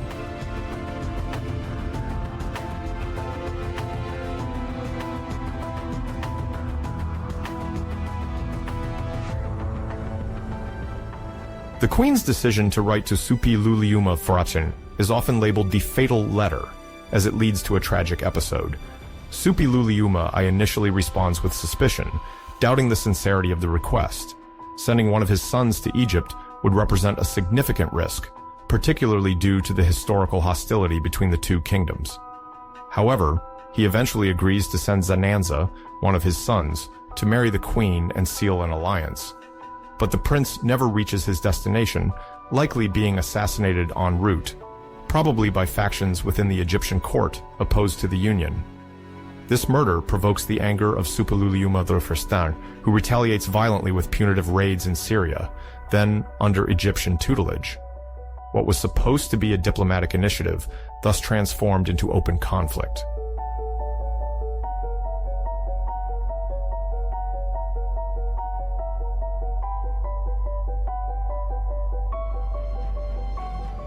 During these negotiations, managing the provincial territories remains crucial for Tutankhamun. The Egyptian holdings in Canaan require constant military control as local city-states attempt to evade pharaonic authority, taking advantage of political transitions. Tutankhamun relies on loyal garrisons in strongholds like Gaza and Jaffa, which serve as bases to secure trade routes and the supply of strategic resources.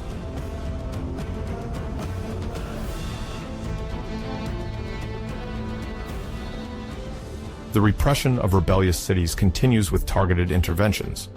Although the sources are fragmentary, it is evident that some Canaanite princes, after the period of Akhenaten, exploited Egypt's internal chaos to revolt. The Egyptian army, led by generals like Horemheb, conducts campaigns to regain the rebellious citadels and cut off enemy supplies. During Tutankhamun's reign, several vassalage pacts are reaffirmed, forcing the rebellious cities to pay tribute in exchange for Egyptian protection against regional threats, such as the Hittites or nomadic tribes.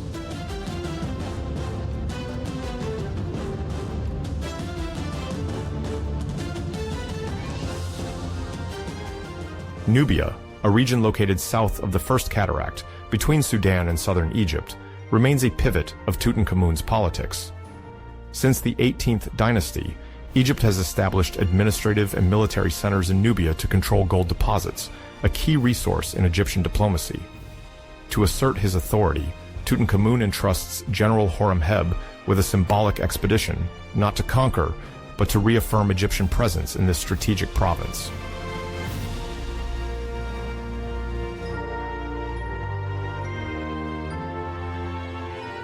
Inscriptions at Soleb, near the Third Cataract, attest to this policy. There, Horemheb is seen accompanied by Tutankhamun in military and cult ceremonies, confirming the extent of Egyptian control.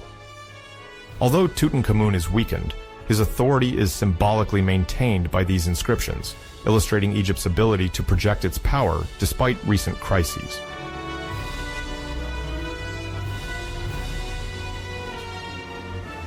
At the same time, Tutankhamun continues the tradition of diplomatic gifts inherited from his predecessors. These exchanges, more than a gesture of politeness, reinforce peace commitments and networks of obligations.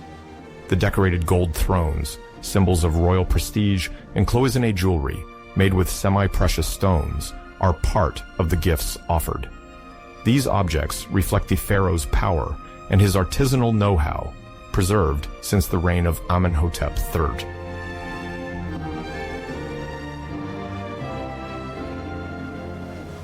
The daggers made of meteoric metal, discovered in Tutankhamun's tomb, also constitute first-rate diplomatic gifts.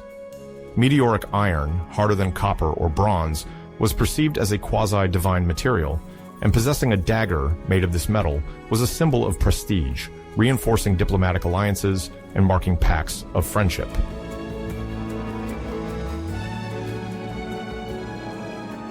Despite internal troubles and intrigues related to succession, Tutankhamun manages to maintain Egypt's diplomatic reputation. His correspondences with Suppiluliuma I and Tushratta show a state still connected with the outside, despite the religious upheavals under Akhenaten. Diplomatic marriages, the promise of such marriages, and the sending of gifts remain essential to prevent the exploitation of the young ruler's weakness. The maintenance of garrisons in Gaza and Jaffa, as well as military activity in Nubia, prove that Egypt, although disturbed by palace quarrels, remains operational.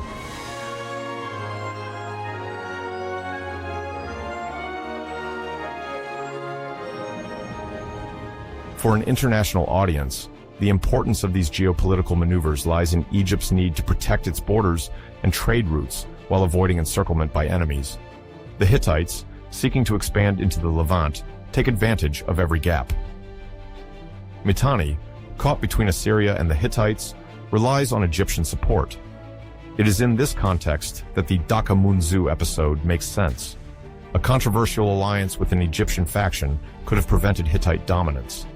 This situation demonstrates the brutality and complexity of the diplomatic game, where a simple shift of a prince can trigger a war.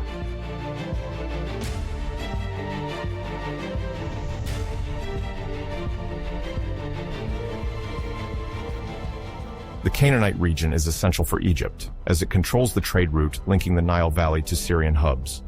Controlling Gaza and Jaffa allows for the securing of trade flows and the coastal facade.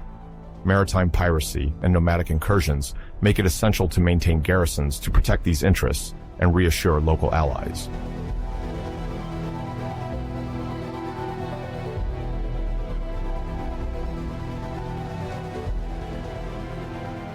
Tutankhamun's diplomacy relies on the image of a generous Egypt, offering prestige objects to remind others of its stability. The decorated thrones and jewelry become business cards circulating among foreign courts, forging a network of implicit debts to Egypt.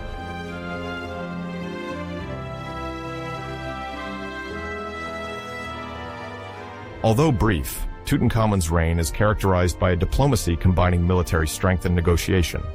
The reopening of trade routes and the resumption of alliances contribute to stabilizing a kingdom still recovering, but determined to preserve its influence.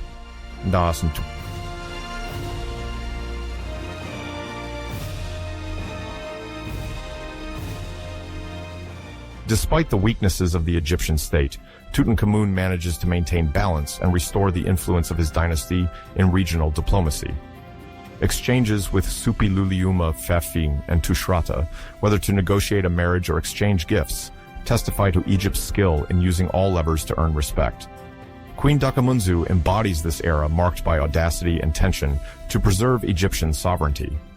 The garrisons in Canaan show the willingness to control communication lines, while Nubia, visited by Horemheb, confirms the continuity of Egyptian power and its source of gold and legitimacy.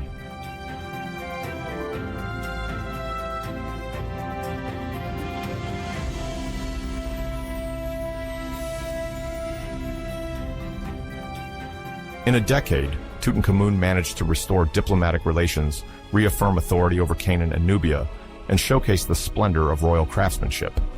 The golden thrones, cloisonné jewelry, and meteoritic daggers became essential elements of a diplomatic strategy aimed at consolidating the position of a young pharaoh.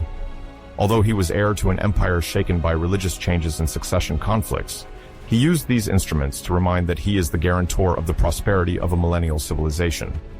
His diplomacy combined both military strength and royal munificence, preventing Egypt from sinking into a Middle East in upheaval.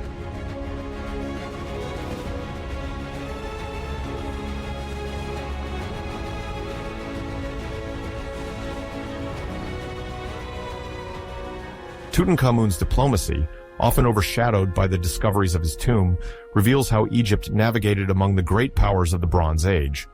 Through cuneiform tablets, inscriptions, and narratives, one perceives a monarchy trying to reconnect with international logics, maintaining the cohesion of a still solid but tense empire. The sumptuous gifts, the reconquest of Asian territories, and the management of relationships with powerful kings show that Egypt remained a major actor of the time. Tutankhamun, despite his young age, ensured Egypt's presence along the routes of the Middle East.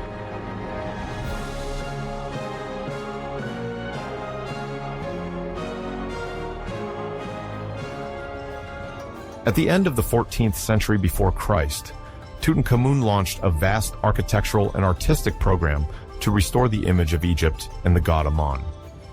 This project, a symbol of the return to traditions after the Amarna period, includes the construction of new buildings and the renovation of palaces. The major works involve the reorganization of the Karnak complex, the refurbishing of the Winter Palace at Malkata, and the rise of an art that combines Amarnian and classical influences. These achievements, such as innovations in goldsmithing in Memphis and the creation of unprecedented furniture like a folding chair, demonstrate the importance of Tutankhamun's reign in the evolution of Egyptian art and architecture.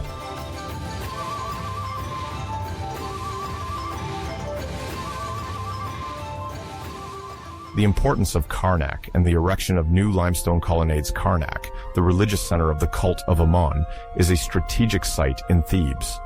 Before the upheavals of Akhenaten, the complex was immense, with courtyards, pylons, and hypostyle halls. When Tutankhamun ascended the throne, he inherited a place in decline. Under his direction, restoration began with the consolidation of pylons and the erection of new colonnades in limestone. This material, chosen for its ease of carving and quality, is abundant in the region. The columns are adorned with finely carved reliefs, celebrating Tutankhamun's piety toward Amun, often illustrated by scenes of religious processions. The use of limestone allows for quick execution while respecting traditions. Classical motifs like the papyrus and the lotus, symbols of the unity of Egypt, are present. Although the reliefs maintain an Amarnian influence with softer features, they nonetheless adhere to ancient canons. Tutankhamun's cartouches are engraved alongside those of Amun, symbolizing the reconciliation between the pharaoh and the Theban clergy.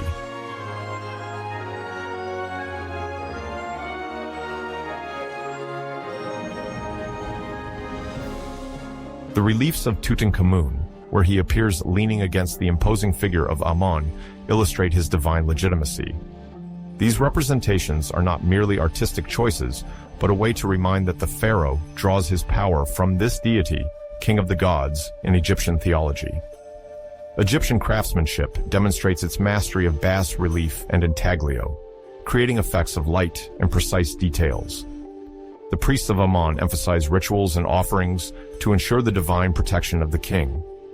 The pigments applied, now partially faded, had precise symbolism.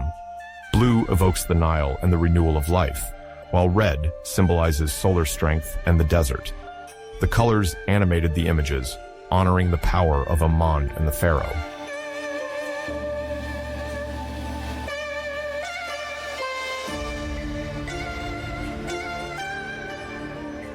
The rearrangement of the Winter Palace at Malkata, a palatial complex founded under Amenhotep III and re-established by Tutankhamun, includes blue frescoes of hyenas.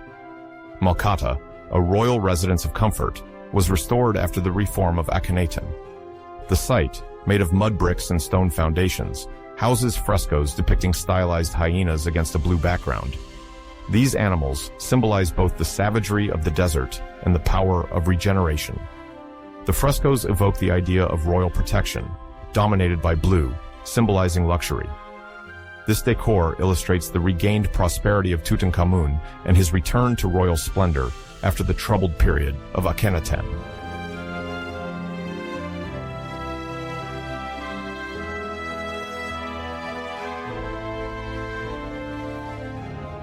The reign of Tutankhamun marks the emergence of mixed art, a fusion between the Amarnian style, characterized by naturalism and the royal family, and the classical canon, emphasizing sacred frontal representation.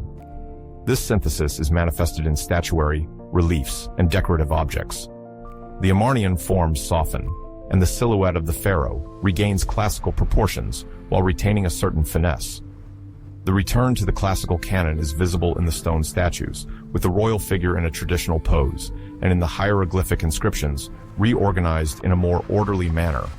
However, in certain gilded wooden objects, the lineage with Amarnian art remains present, featuring intimate scenes and intricate details.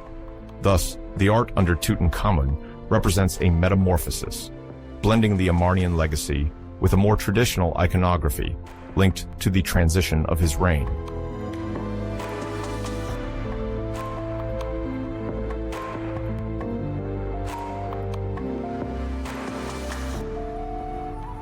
Egyptian goldsmithing experiences a major advancement under Tutankhamun, especially in Memphis, where jewelry and decorative objects and precious metals are produced. Recent research indicates that Egyptian goldsmiths mastered low-temperature welding using alloys of gold, silver, and copper. This process allowed for delicate pieces to be welded without deforming the metal. This technique contributed to the creation of cloisonné jewelry and complex inlays found in tombs and temples. The workshops in Memphis, run by highly skilled artisans, were renowned for their discipline. Administrative papyri testify to the experimentation of alloys under the supervision of a priest metallurgist, highlighting the innovation of this period in the artistic production of precious metals.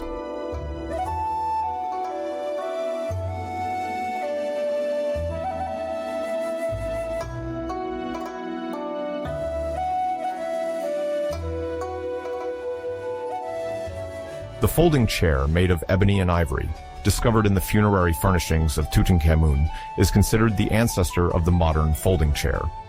Made from rare and precious materials, it reflects the mastery of the Egyptian court and assembly techniques. Ebony, an exotic wood, and ivory sourced from elephants or hippopotamuses, are used with great precision. The structure of the chair was reinforced with pegs, tenons, and sometimes metallic inlays to facilitate folding without damaging it. The decorations in ivory depicted animal or plant scenes.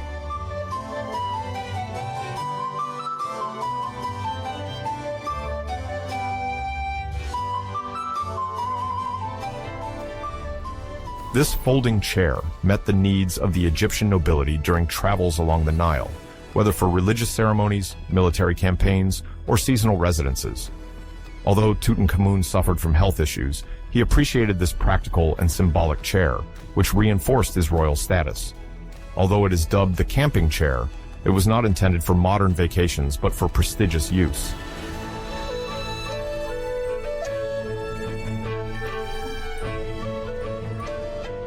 The analysis of the chair shows that it allowed for space saving in transportation, such as on boats or carts.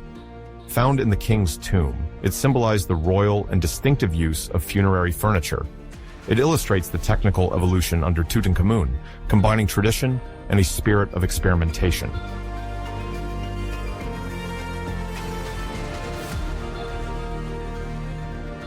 The artistic legacy of Tutankhamun, although his reign was short, is considerable. His projects at Karnak, the decoration of the Winter Palace at Malkata, the mixed art combining tradition and Amarnian heritage, as well as the technical innovations in jewelry and furniture, testify to an ambitious cultural program. This legacy combines two ideals: reconnecting with the historical continuity of Egypt, particularly through the reintroduction of the cult of Amun and the ancient visual codes, while retaining elements from the Amarnian period that introduced innovations. Thus, the reign of Tutankhamun embodies a synthesis between the radicality of Akhenaten and the expansionist policy of subsequent rulers.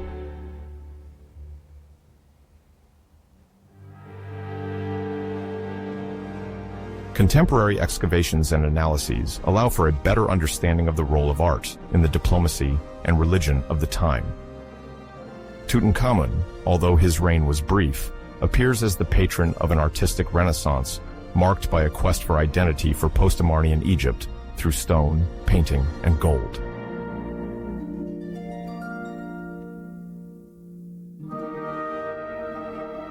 The artistic projects undertaken by this young sovereign, particularly at Karnak and Malkata, as well as the introduction of folding furniture and refined jewelry, testify to his energy to repair the damage left by past reforms.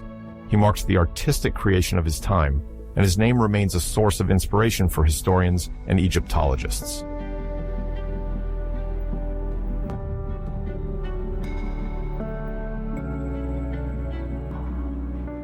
The health of Tutankhamun, the young sovereign of the late 18th dynasty, circa 1336-1323 before Christ, is a central aspect of his story. A symbol of a reinvigorated royalty after the upheavals of Akhenaten, he nonetheless faced serious health issues. His condition, long debated, is beginning to clarify thanks to studies of his mummy. Although often perceived as a pampered child king, he suffered from deformities, recurrent infections, and reduced mobility. These health problems, set against a tense political climate, fueled rivalries and suspicions surrounding his succession.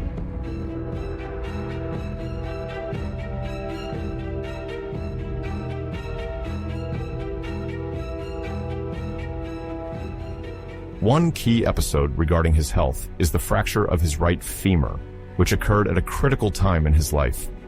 Researchers have put forward several hypotheses regarding the circumstances of this accident, including a fall from a chariot linked to the military training of young pharaohs. Others suggest a less spectacular incident, such as a fall down a staircase.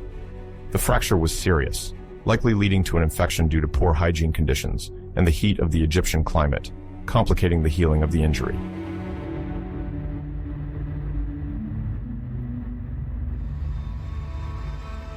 Infections appear to have played a key role in the deterioration of Tutankhamun's health. In addition to his fracture, he is believed to have suffered from recurring illnesses, notably malaria. Genetic analyses of his mummy, confirmed in 2010, reveal the presence of Plasmodium falciparum, which causes severe forms of malaria. This disease, accompanied by fevers, chills, and anemia, weakened his immune system and may have exacerbated the complications related to his fracture. The repeated malarial crises, particularly in an already vulnerable individual, could have hastened his death.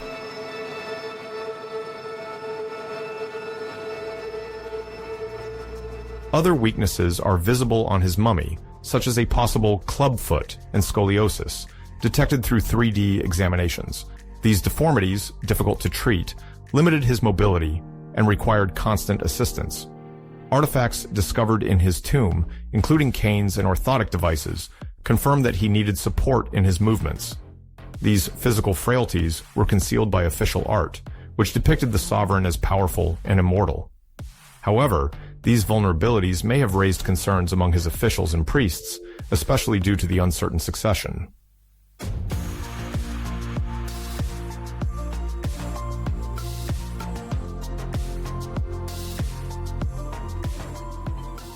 His health also affected his personal life. Married to Akhenaten, he hoped to ensure the stability of the dynasty. However, 2 of their children are believed to have been stillborn, which weakened his lineage. These failures, likely due to obstetric complications or genetic defects resulting from consanguineous marriages, heightened uncertainties regarding succession, further undermining the positions of Tutankhamun and Akhenaten.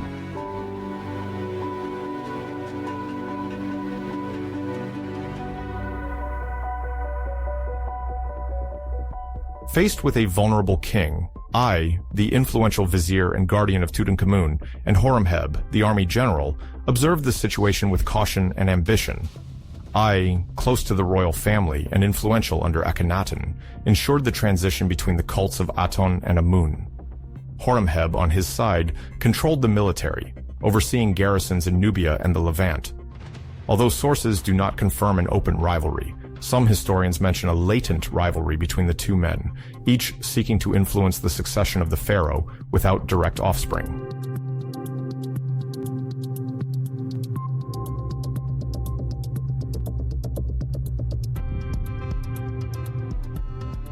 Ay, as the young pharaoh's guardian and spiritually legitimate due to his role in the cult of Aten, enjoyed some legitimacy.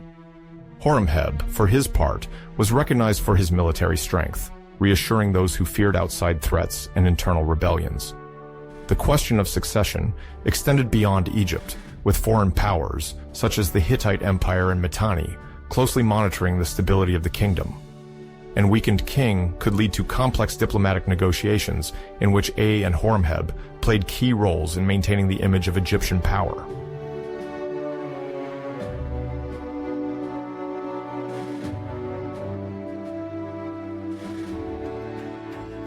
Tutankhamun and his advisors had to quickly organize his royal funerals, a long and costly process. The pharaoh had to enter the afterlife according to strict rites, but the premature death of Tutankhamun left little time for elaborate funerals. Tomb KV62, relatively small, was likely originally designed for a dignitary or a secondary member of the royal family, not for a pharaoh. As the young king's end became inevitable, the tomb was hastily prepared with the necessary items for his journey into the afterlife, such as sarcophagi, jewelry, and ritual weapons.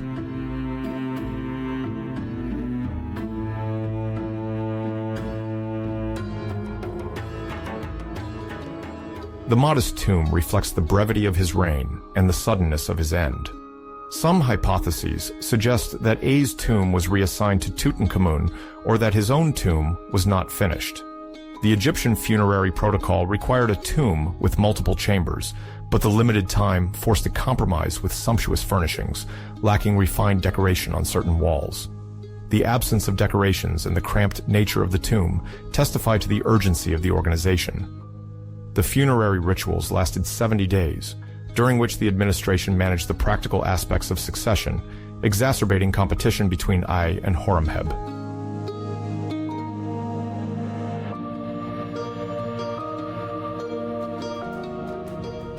The issue of succession and Tutankhamun's declining health goes beyond a simple historical anecdote. It reveals the fragility of the Egyptian court, a sick monarch, a divided entourage, and a succession marked by competition. The femoral fracture and malaria seem to have hastened the pharaoh's end, whose agony highlighted the power struggles within the empire.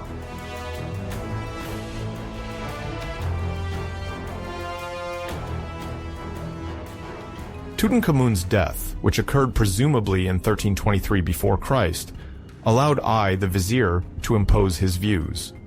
Ay officiated at the opening of the mouth ceremonies, suggesting a political maneuver to position himself as the natural successor against General Horemheb.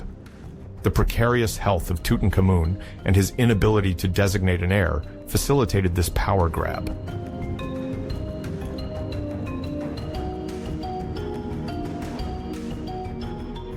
His physical condition highlights the fragility of the kingdom, still marked by the religious upheaval of Akhenaten.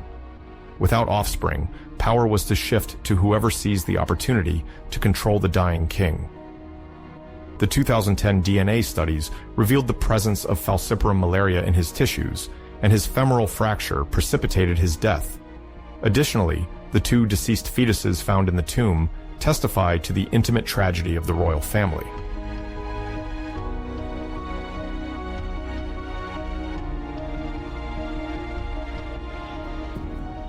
Tutankhamun, beyond the funerary treasure and the emblematic mask, embodies the fragility of a young king confronted with illness, political expectations, and dynastic obligations.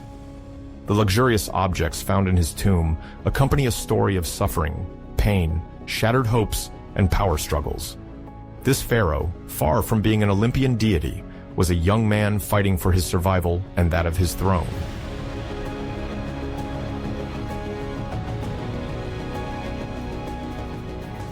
The funerary apparatus of Tutankhamun, improvised following his sudden death, reflects the haste and unpreparedness.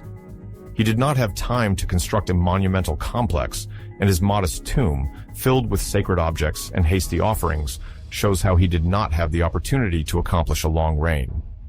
This situation suggests that his disappearance was foreshadowed but poorly prepared for, neither his wife nor the administration being ready to find him a legitimate successor. The rivalry between Ay and Horemheb, previously discreet, now manifests clearly, marked by a game of influence to fill the void left by Tutankhamun.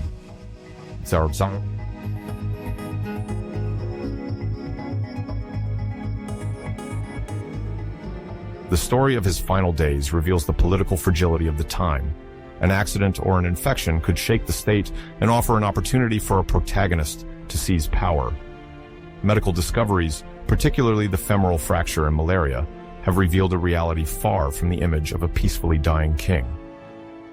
Tutankhamun, young and sick, faced with an environment where malaria was endemic, died prematurely without an heir to take the throne. His short life highlights the power struggles at the end of the 14th century before Christ.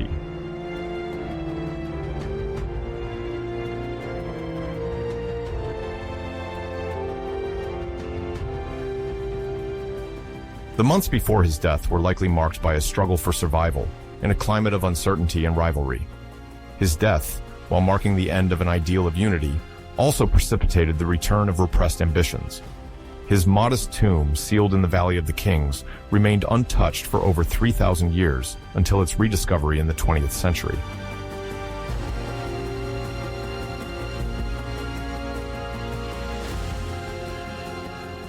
The death of Tutankhamun around 1323 before Christ marks a significant event in Egyptian history. Dying at about 18 or 19 years of age, it ends a reign interrupted prematurely against a backdrop of political and religious reorganization.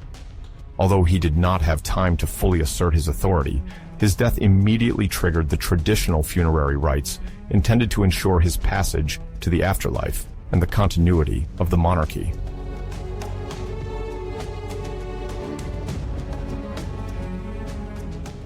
The funerals last 70 days, corresponding to the Great Embalming, a period during which the body is meticulously prepared. Priests and embalmers, stationed near the Valley of the Kings, follow a precise ceremonial to preserve the vital forces of the pharaoh, alternating ointments, wrappings, and incantations. After the preparation, the body is adorned with funeral jewelry, including a gold mask weighing about 11 kilograms, inlaid with semi-precious stones and symbolizing the spiritual transition of the king.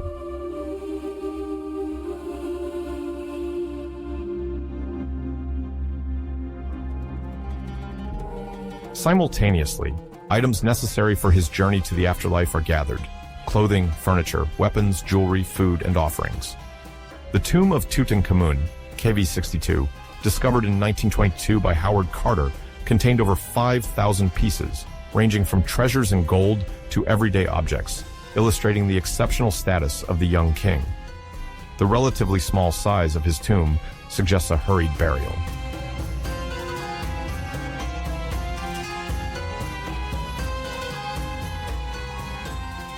The evidence suggests that the KV62 tomb was not initially intended for Tutankhamun. Smaller than those of other pharaohs, it might have been designed for a high dignitary or the advisor Ay, who briefly succeeded the king. The sudden death of Tutankhamun may have forced the court to use this available tomb, hastening the embalming process while ensuring that the essential royal treasures were present. Among the discovered objects are disassembled chariots, symbolizing the king's military power, some adorned with gold pieces and decorated harnesses.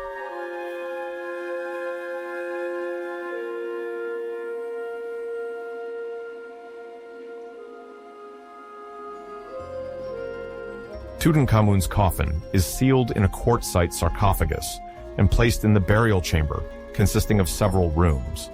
The burial chamber, decorated with frescoes representing the king's journey to the afterlife, illustrates his union with deities such as Osiris and Re. These frescoes, although created quickly, maintain significant spiritual and aesthetic value.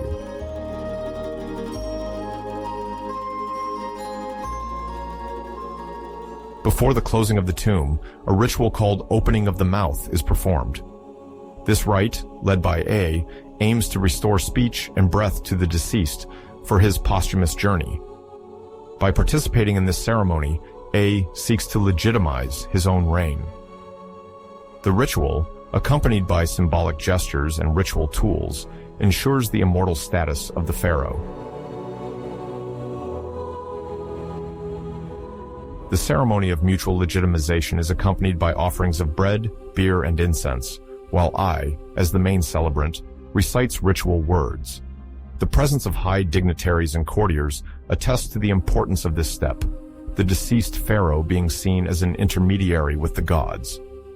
His integration into the cosmic cycle ensured the fertility of the Nile and the stability of the land. The hieroglyphs on the walls of the burial chamber highlight the vital importance of this rite, which is an integral part of Egyptian funerary theology.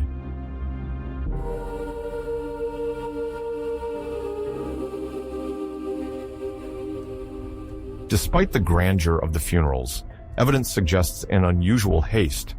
Tutankhamun's mummy shows posthumous burns due to the resin applied while it was still too hot, leading to the carbonization of the skin.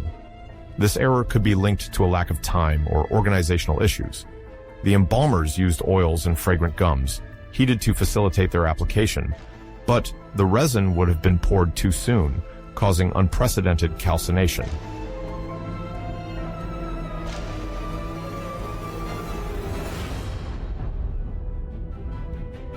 This incident highlights the urgency and confusion surrounding the burial of Tutankhamun. The lack of usual care during embalming might be the result of internal power struggles or the need to quickly secure the succession. The hurried arrangement of certain parts of the tomb reinforces the idea of a sudden and unexpected disappearance of the young king, forcing a rapid power shift.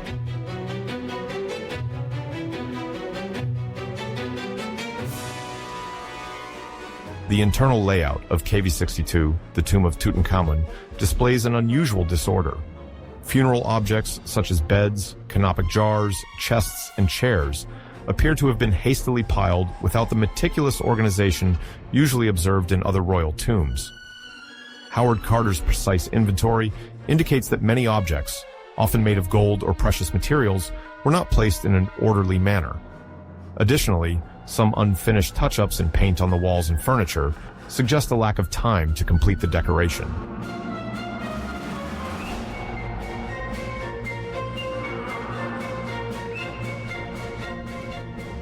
The chemical analysis of resins and linen strips reveals successive superpositions of substances, indicating that the embalming process was rushed.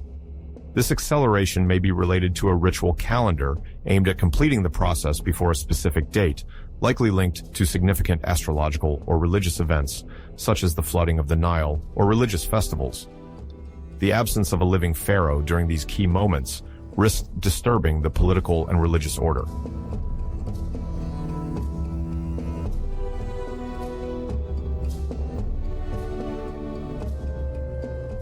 Despite this haste, the tomb was not lacking in tributes.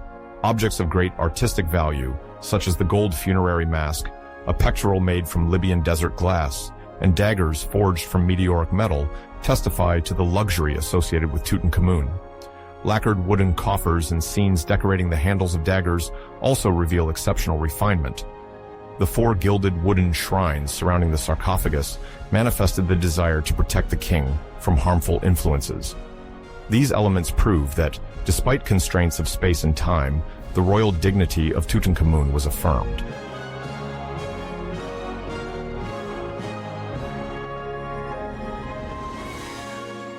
At the height of the ceremony, when the last door of the burial chamber is sealed, the deceased pharaoh becomes an Osiris, a deity ruling over the afterlife, ensuring the prosperity of the kingdom.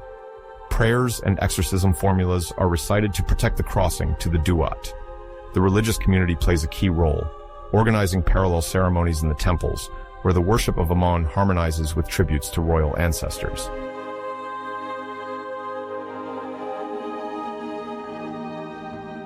Once Tutankhamun's burial was completed, it fell into silence. Sand, debris, and later constructions concealed the entrance of KV-62, preserving the tomb from looting. A few minor thefts occurred after the closure, but geological and climatic conditions protected the tomb from significant damage. Thus, the mummy and its treasures remained hidden for over 3 millennia until the sealed door was discovered by Howard Carter in 1922.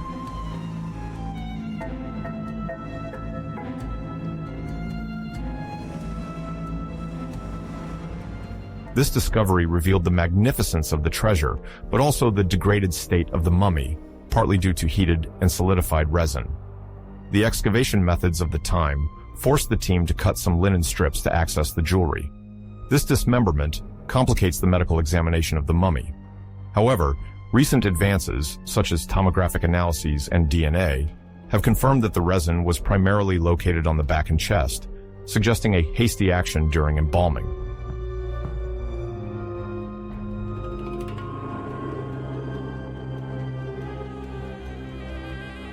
The question of whether the resinous clumsiness indicates a lack of respect or rush remains open.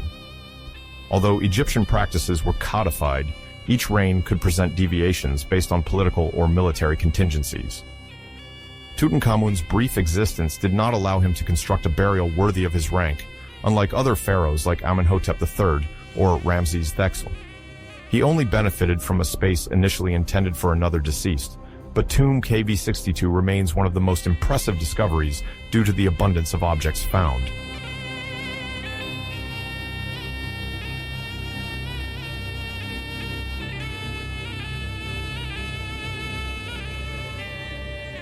The opening of the mouth ceremony, conducted by Ay, holds great political importance. This ritual closes the divine cycle of kingship and confirms the hierarchy. The one who performs this final sacred act presents himself as the legitimate heir. Ay, positioning himself as the protector of the young sovereign, is crowned shortly afterward. Although his reign is brief, it shows that, in ancient Egypt, power was never vacant, not even for a few days. The gap between the king's disappearance and his ascension to divine immortality had to be minimal to avoid any cosmic and political disruption.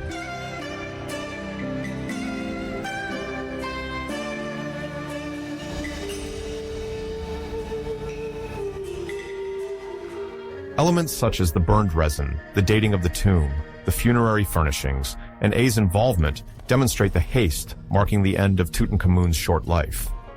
The management of the royal remains, usually well organized, seems here to be a catch-up act, maintaining authority while quickly resolving the succession to avoid uncertainty. The swiftness of the resources mobilized, the rudimentary wall paintings, and Ay's ceremony lend this episode in Egyptian history a character that is both solemn and abrupt.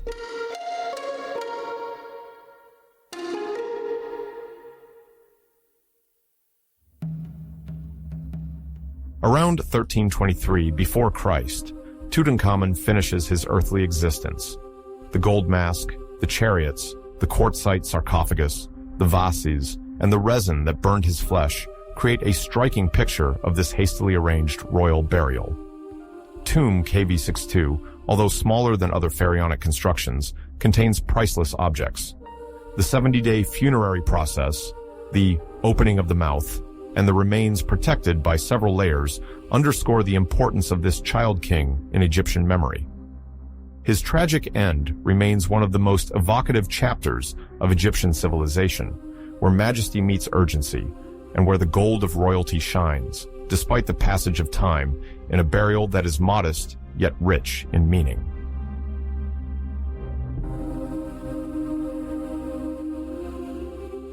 Around 1323, after the death of Tutankhamun, Egypt seeks a new guide. Ay, close to the royal family and likely regent during the last years of Tutankhamun, claims the pharaonic role. To establish his legitimacy, he marries Akhenaten, widow of Tutankhamun and daughter of Akhenaten, thus preserving the continuity of royal blood and pacifying the concerns of the elites. This marriage is seen as a return to tradition, necessary after the religious upheavals of Amarna. Ay hopes to consolidate his position and delay rival ambitions.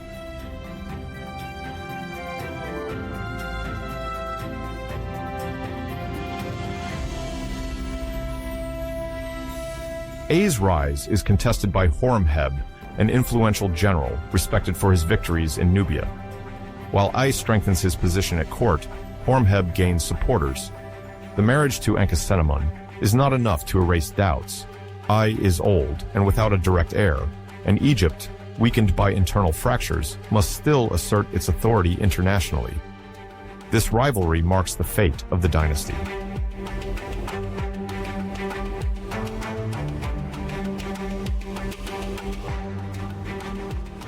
Ay seeks to maintain a balance between preserving the legacy of Tutankhamun and the need to distance himself from the Amarna period to appease the priests. His short and uncertain reign likely ends due to illness or age, leaving a throne without a direct heir. Horemheb seizes this opportunity to take power, presenting himself as the restorer of order and permanently distancing himself from the innovations of Akhenaten. Ay's reign thus concludes in instability, facilitating the transition to Horemheb's authority, while Akhenaten gradually disappears from official history without an heir.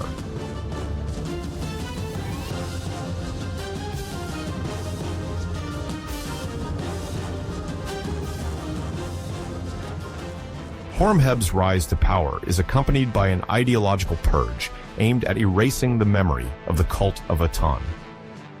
The names of Akhenaten, Tutankhamun, and Ay are hammered or ground off, stelae and reliefs. Some temples of Aten are demolished and repurposed, while other blocks serve as fill. This destruction aims to eradicate any trace of this religious orientation and to assert Horemheb's authority as a champion of Theban orthodoxy. The clergy of Akhenaten also disappears, and Egypt gradually stops mentioning these pharaohs.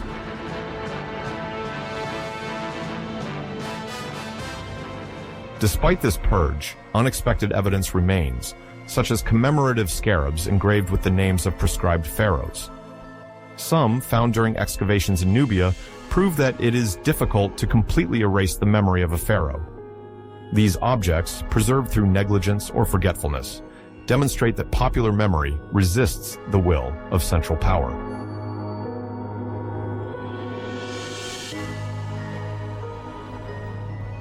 Centuries pass, and the memory of these pharaohs slowly fades. However, on November 4, 1922, the archaeologist Howard Carter discovers the almost intact tomb of Tutankhamun in the Valley of the Kings. The discovery, made with the support of Lord Carnarvon, contains over 5,000 fabulous pieces, including the famous solid gold funerary mask. This find sparks worldwide enthusiasm for Egyptology and propels Tutankhamun to fame. The complete discovery of his tomb is a first in the history of archaeological research.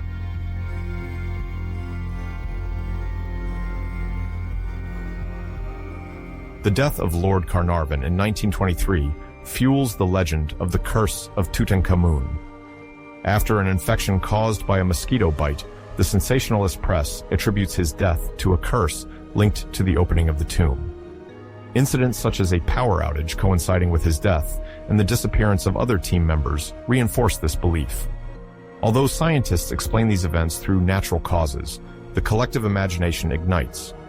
This myth contributes to the renown of Tutankhamun, and the King Tut mania spreads, captivating the public.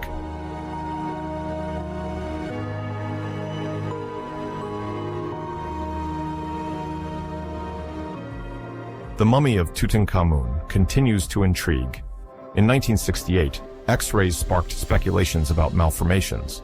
In 2005, a CT scan revealed a leg fracture and a fragile bone profile. In 2010, DNA analyses identified traces of malaria, suggesting that the young king suffered from several ailments. In 2021, a 4D scan allowed researchers to reconstruct his internal structure, confirming multiple health issues: chronic cough, joint pain, and immune vulnerability, explaining his premature death.